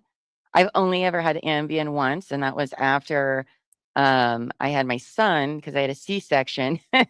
And so they gave me Ambien that night to sleep because I was a bit of a drugged out mess. It was awesome. The next one is Remeron. Right. Which I don't know if you were around. So once I saw that name, Yeah, I I was heard like, it. oh, wait, I've been on that one. Yeah, I misspoke about the wrong R1. This one, it didn't do much of anything for me at all. I don't know. This one's Remeron. Yeah. Right. And then That's an let's see. All the NASS. other ones. What? I can't tell. Something in my plug. Can you hear the beep or is it just me? I don't hear it. Okay. Well, it's something on my end. It's fine. All right. Then clozapam, which I believe is Klonopin. Oh, it's my mouth making that noise. You know what I figured out what the problem is I have this extra base where I can plug in all of my extra cords and stuff. And I think the base is bad. And that's why my camera and stuff was being real stupid. Because now that I've plugged it in my computer today, no problems. Anyway, clozapam, Klonopin, 0.5 milligrams. That's super low dose. I did like 1. Again, clozapine, that's Seroquel, 25 milligrams. I was on that, the exact same 25 milligrams. So I was on that for sleep. Because again, I'm one of those too. I don't sleep. I don't sleep when I'm in a crisis mode or an episode. And 25 milligrams does help you sleep. You do feel a little hungover in the morning, but it is not a therapeutic level of an antipsychotic on what the doctor told me. I am not a doctor. This is only what I know on my experience with things. Yeah, I did not have a good time with trazodone. I mean, they give that to dogs too for anxiety. It's used for a lot of different things. Yeah, absolutely is what's happening. And that's what happens with all of us. Lindsay is not, they can sit here and say she doctor and medicine shop. I'm telling you, none of these are fun time medications. Okay. None of them. All right. You're not getting high. You're not selling them on the fucking street. Well, maybe the benzos, but even then they're low dose benzos. So I don't know about all that. Um, no. It was my mouse. It's from the hooky up extra thing that I have. So, so at first, this one is just for sleeping. Then diazepam, that one is Valium. So, okay, we get more benzos. Oh my God, these are so many different benzos she's on. Okay. I'm not a doctor, so I don't know. But oh, she was just given one on the 6th and then again on the 7th. They must have given her, I think they're just giving her at this point maybe 7 days worth of these benzos. That's usually how it goes. So I don't know if she's on it. Then they boost her up the antipsychotic to Seroquel up to 100 milligrams. So my guess is she has been reporting some psychosis at this point, would be my guess, because that's the only of the antipsychotics I think so far of these things that she's been prescribed. The diazepam, so Valium again, high dose, but then a lower dose. Lamictidrine, so this 25 milligrams. The reason why it's so low is because this one, that's a drug where you actually have to taper getting on because you can break out with a serious rash. So you start on 25, after 4 days, 70 or 50, then 75, and then whatever it is that they're trying to get you to over a span of time. This was used as my mood stabilizer. It is not much of anything serious. I forget what it's for. Isn't it for like heart stuff? And then it was used off label, the lamictidrine. Anyway, so that's what that is. They gave her some more Valium. Now they're giving her Seroquel extended release, meaning it'll release different times during the day for her. 300 milligrams. Another, was Gelada the one at the hospital? Is that what her defense attorney said? I think so.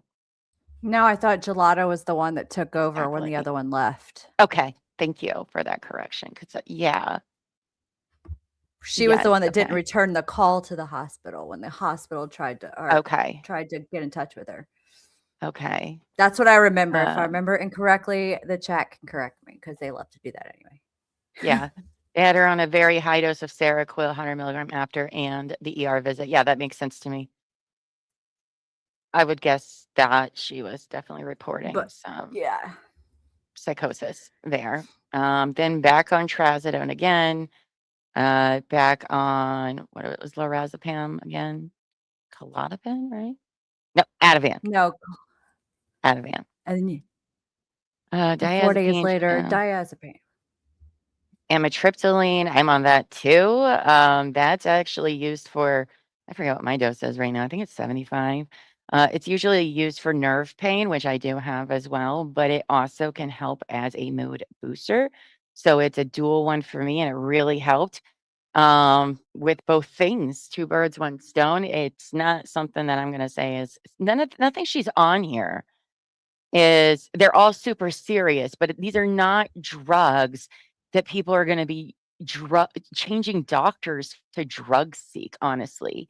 I mean, the benzos, yes, but even then, this looks exactly what they prescribe to somebody who's in crisis.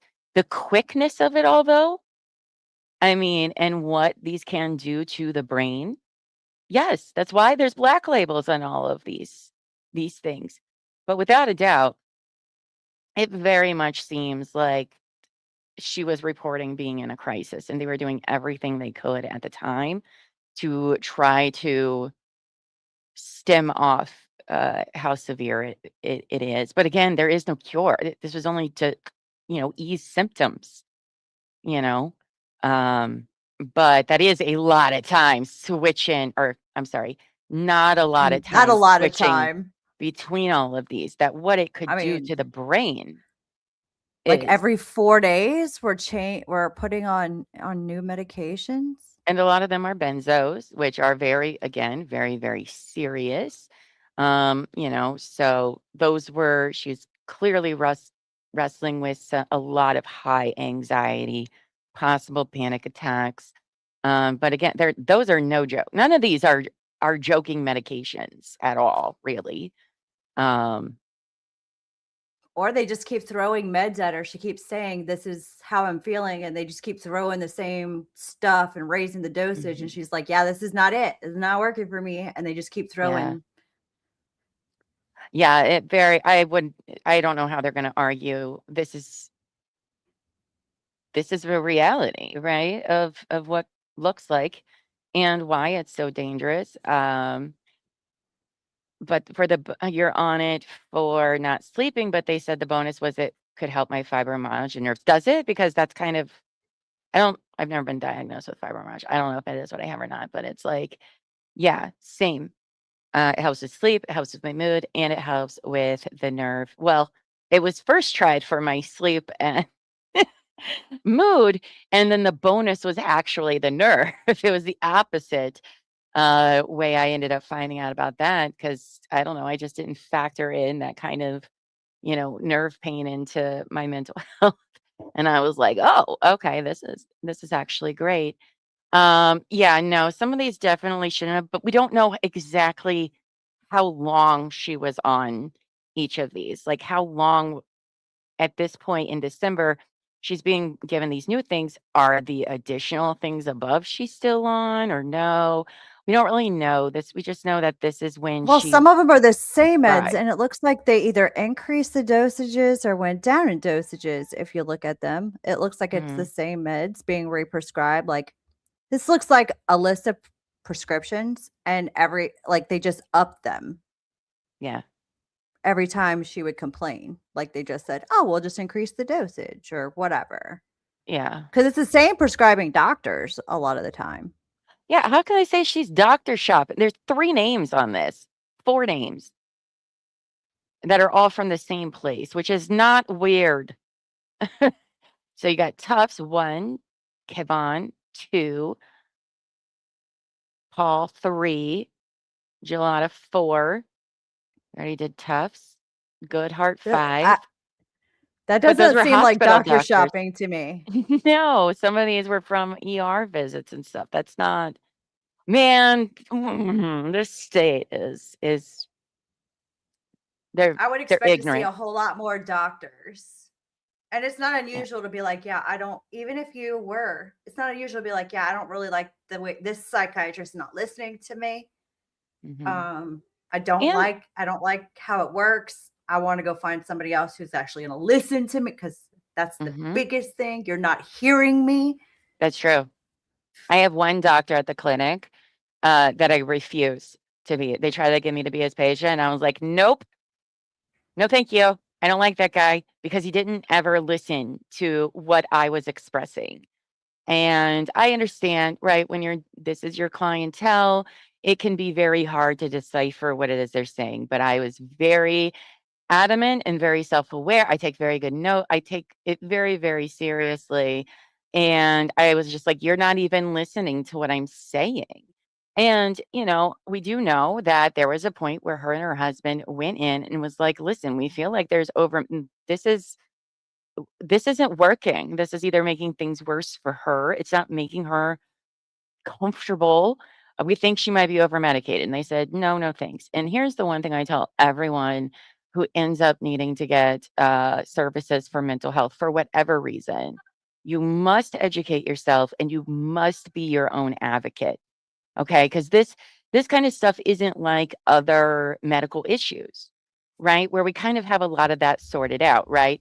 Diabetes, heart issues, all of that. We've kind of got that under wraps to some degree, or they can physically go and look at whatever area on your body and do things that way. Mental health is not like that. It isn't done like that. And so you really, really need to be very active in that. But this is nothing.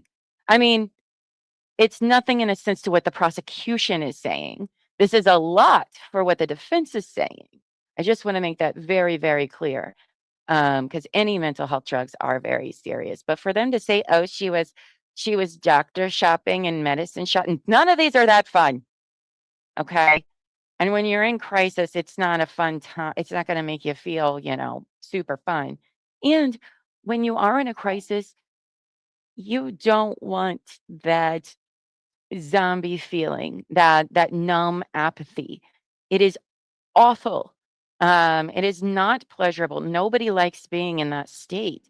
So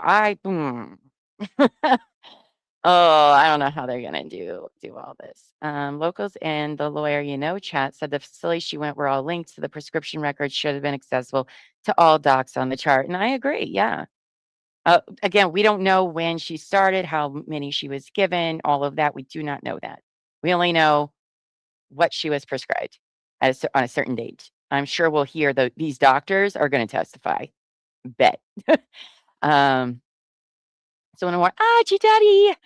Hi, happy to see you here. Miss you. Hope you're doing well. Yeah, no, and nurse practitioners on a follow-up isn't an uncommon practice. Nope, I actually prefer my nurse practitioners over the psych doctors. It's two very different experiences. I'll just say that. In the one place I go, that is not for everywhere, and I'm not insulting all psychiatrists. All right. But I do have ones that want to just go by textbook and not listen to the person's lived experience. And that's problematic because their entire job is about self-reporting. Anyway, but that's with all different kinds of doctors too, right? You guys, it is. It's not just psych ones, but so far, yes, you are your biggest advocate in all of this. But you've had family in town. Oh, we were worried you'd forgotten about us. No, just kidding. I'm glad you were able to spend time with that. Kikon says, when you're desperate and doctors don't listen, that's the worst. You are sick and afraid, but they treat you like a hypochondriac. Yeah, and you are in crisis. Like, I cannot express the pain and the heartache that comes with it, right? We've all been in mental pain before, okay? We all, whether it's grief, whatever it is, it's awful. All right. Now imagine you have no control over your brain, right? How many of us are terrified at the idea of Alzheimer's and dementia? It's horrific, right? When your brain turns on you. What do you think is happening here? Your brain is literally turning on you. All right. You are not in control of your brain. The best I could describe it to people a long time ago that had never been through it was, imagine like you're out on an ocean and you you've fallen out of your boat, you are sinking underwater and you are reaching out that hand to help. But then when that window closes, it is like something is pulling you down into that ocean, down, and then puts you in this locked room on the ocean floor with like TV so you can like view your life of what's going on because your body has been hijacked and you're not in control of it at all. You're just watching it happen. You're there, you're conscious. I'm not going to say we're different people when it happens, but your ability to do many of the things you could, you can't. You're trapped in this room that you so desperately want to get out of.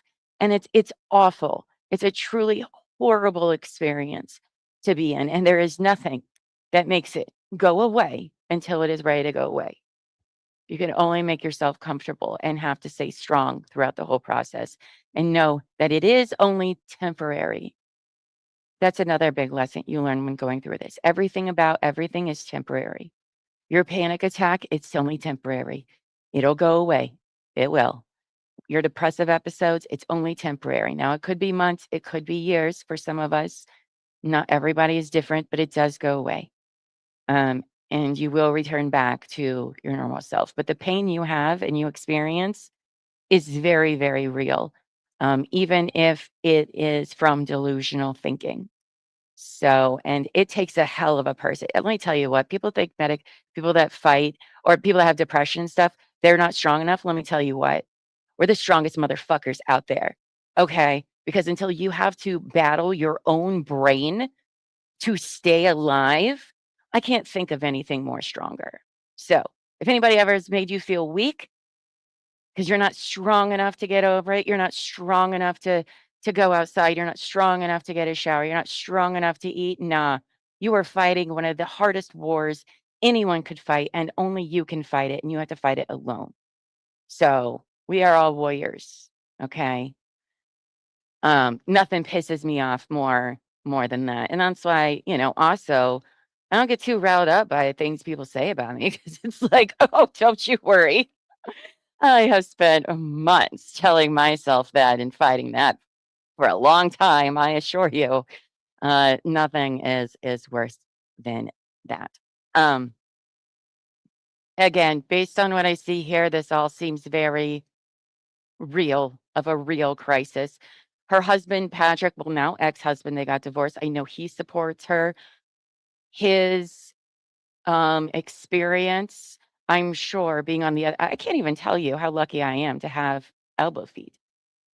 and be there for me through all of these things. It is exhausting to be on the other end of that, watching the person you love and not being able to do anything to help them.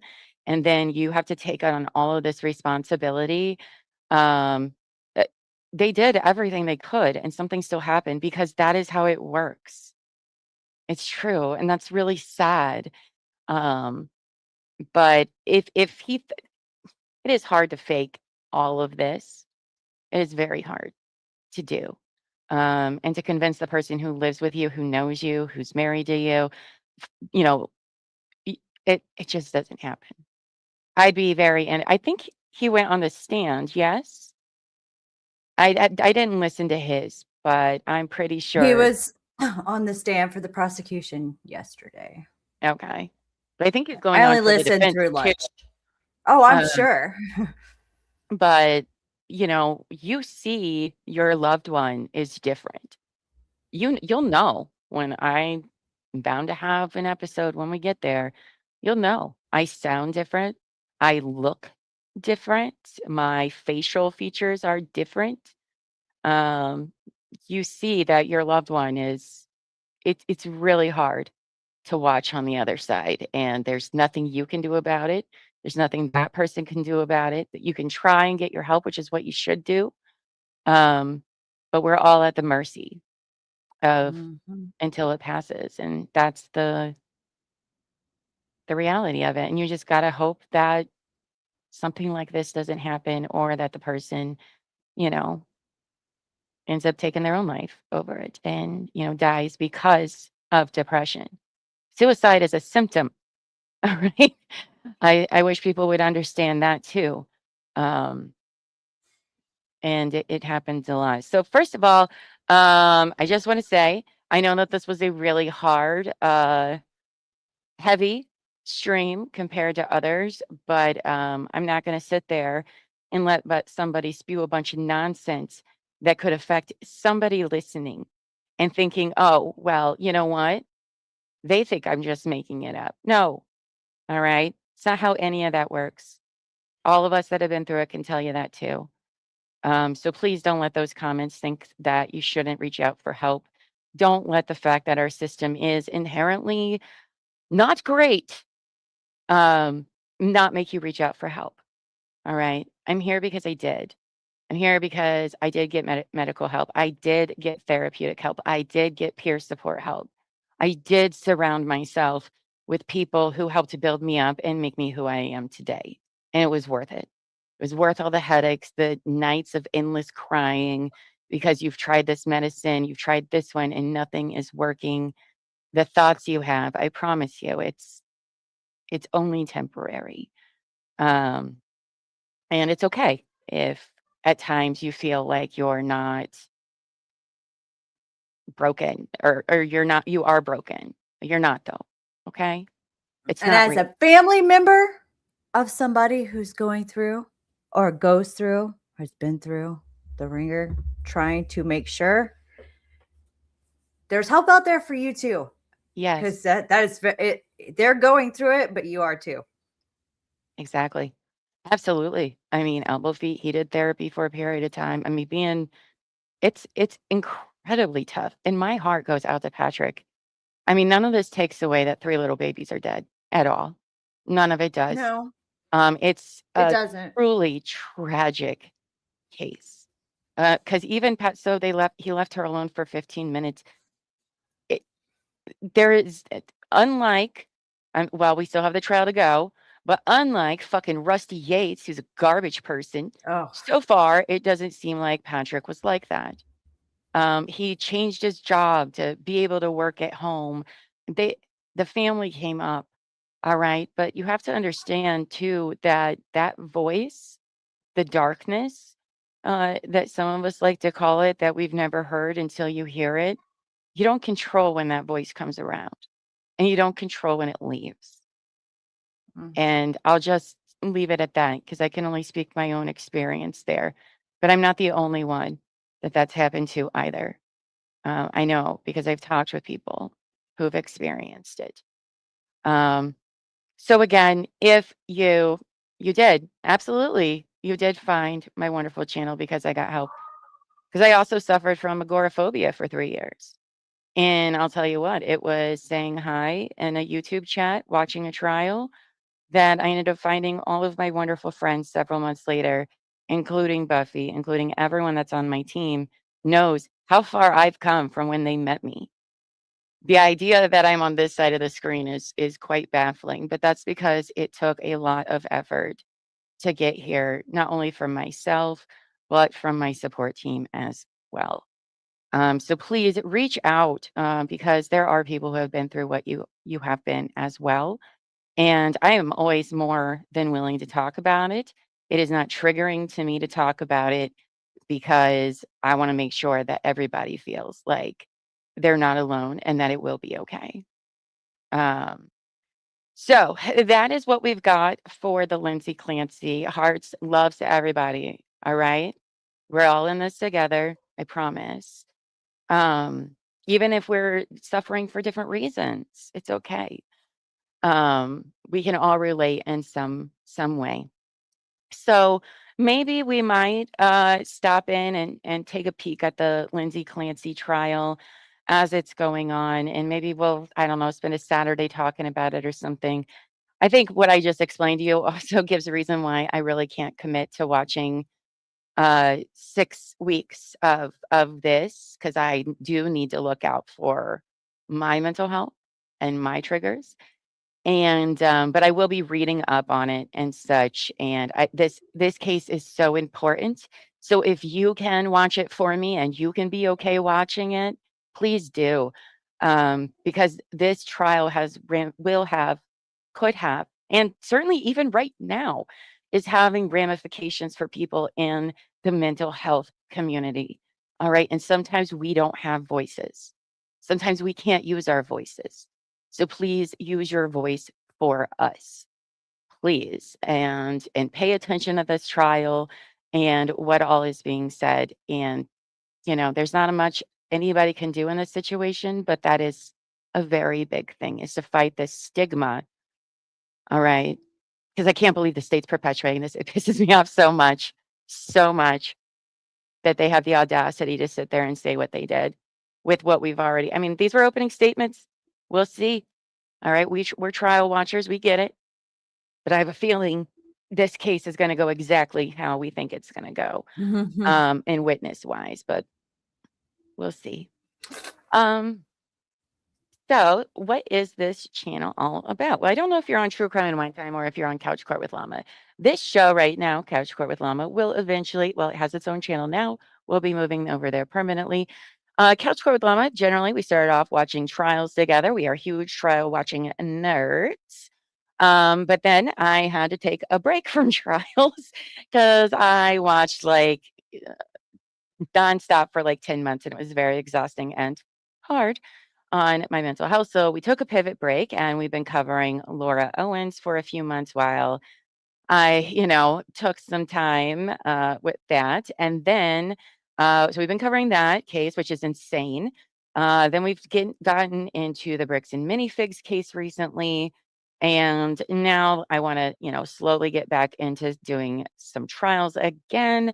Next up on our list, we are focusing on the Karen Reed civil cases.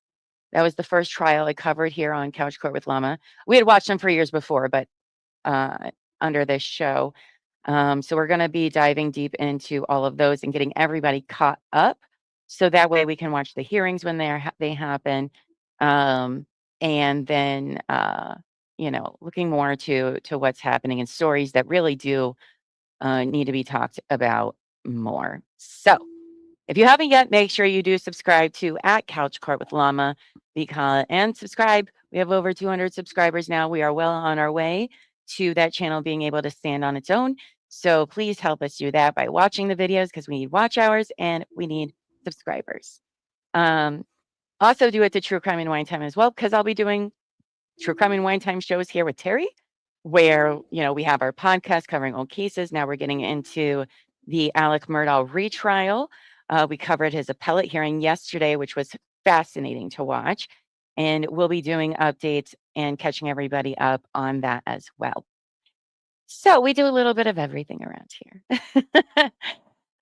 We're never bored. I'll tell you that. It's always what rabbit hole has Llama gotten us in now? I know Sarah Grace Patrick's coming up, Courtney Clancy. There's so much. I felt like it was kind of there wasn't really a lot going on for a few months. I mean, there was stuff going on, but I'll tell you what, I saw the lineup for August and September of trials. It's like It's feast or famine. all the ones we've been waiting years to watch. It's always Well, feast or I don't famine. know. It's always there's nothing to watch or there's too much and we can't watch everything. But like, why does it have to be when school starts? Because we have families and kids too, right? The Tupac one, all of these ones I really wanted to do. Oh, you're also a trial watcher. Yay. That's how we all started out. For us, I think that trials are the most important part of true crime. It's not everybody's bag. I get it. They find it kind of boring. But if you watch enough trials, you see how coverage can be kind of skewed. And that certain things come out in trials that actually give things a lot more context. Also, you cannot always trust the media and what they report happened on a trial day at all. Because I've watched trials and seen what the news said and been like, that's not at all what that was about. What are you saying? So trials, we watch them, all of them. I do tend to stay away from the kids ones for, as I said, I know my limits. But they're very insightful to our justice system. More people need to watch them. I mean, Karen Reed really kind of, I feel like, brought so many people into the trial watching world. Karen's not the only person that's happened to, friends, at all. We should always hold the government to the standard it should be, period. It doesn't matter if you think the defendant is guilty, not guilty, did it or not. Hold the state to the burden of proof beyond a reasonable doubt, first and foremost, because places be playing shenanigans, but not all of them.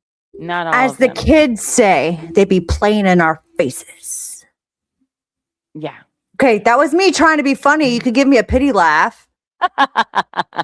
Sorry. Seichi says for lawyers with kids, it is easier to be in trial when the kids are in school. That's true. All right. All right. I'll give you lawyers a break. But could we wait until like September though? That would be great. Oh, and it's happened time and time and time again. Can't even express how often that is. And what's interesting too is it does help. All my best friends, well, not all of 'em, I do have some in real life best friends, if you want to call them that, but I met amazing, great people in communities, and that's why I'm so protective of communities.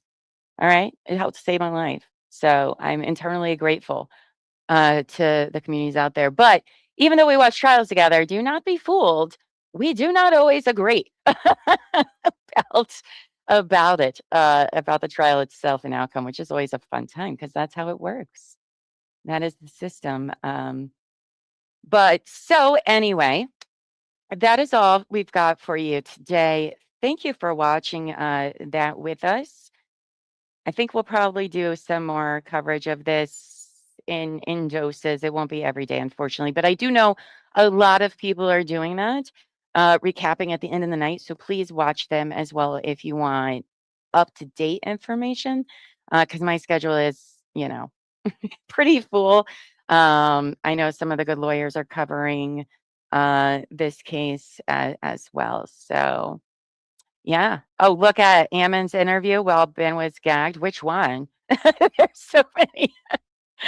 Actually, I think when it comes to BAM, we're in the middle of organizing all the body cams because we tried to use the BAM map, but it wouldn't be conducive for streaming because I can't make them bigger. And it's very difficult. It's not user friendly for a content creator. So we've been working with that and because the BAM map's amazing, by the way. It's the unredacted videos that we've had to go and kind of redo so we can show it to you guys. So we're working on that right now. And then we'll be doing the body cams regarding the bricks and minifigs next. And then we'll go more into all the cases after that. You are real to me, Savage. You are all very, very real to me. and people will be like, well, you just talk to people on the internet. Yeah, and so I think that's why communities become so close, you know. So anyway, all right. Well, I'm gonna go for the day because I have a lot of work to do. And especially with the Karen Reed stuff, because talk about a fucking mess over there. Anything you want to say before we go, Buff? Nope. No. Nope. I didn't laugh at her joke and look at her go. Just kidding. Just kidding. All right, friends. Well, remember, take care of yourself. It is fine to reach out. You are not a burden to anyone. What is happening has happened to other people. You will be okay. If not, call a hotline, find a peer support group. They can be local or you can find them online. Help is out there. Someone is out there to listen. But until next time, friends, all right, go forth and be amazing. All right. All right. Bye, friends.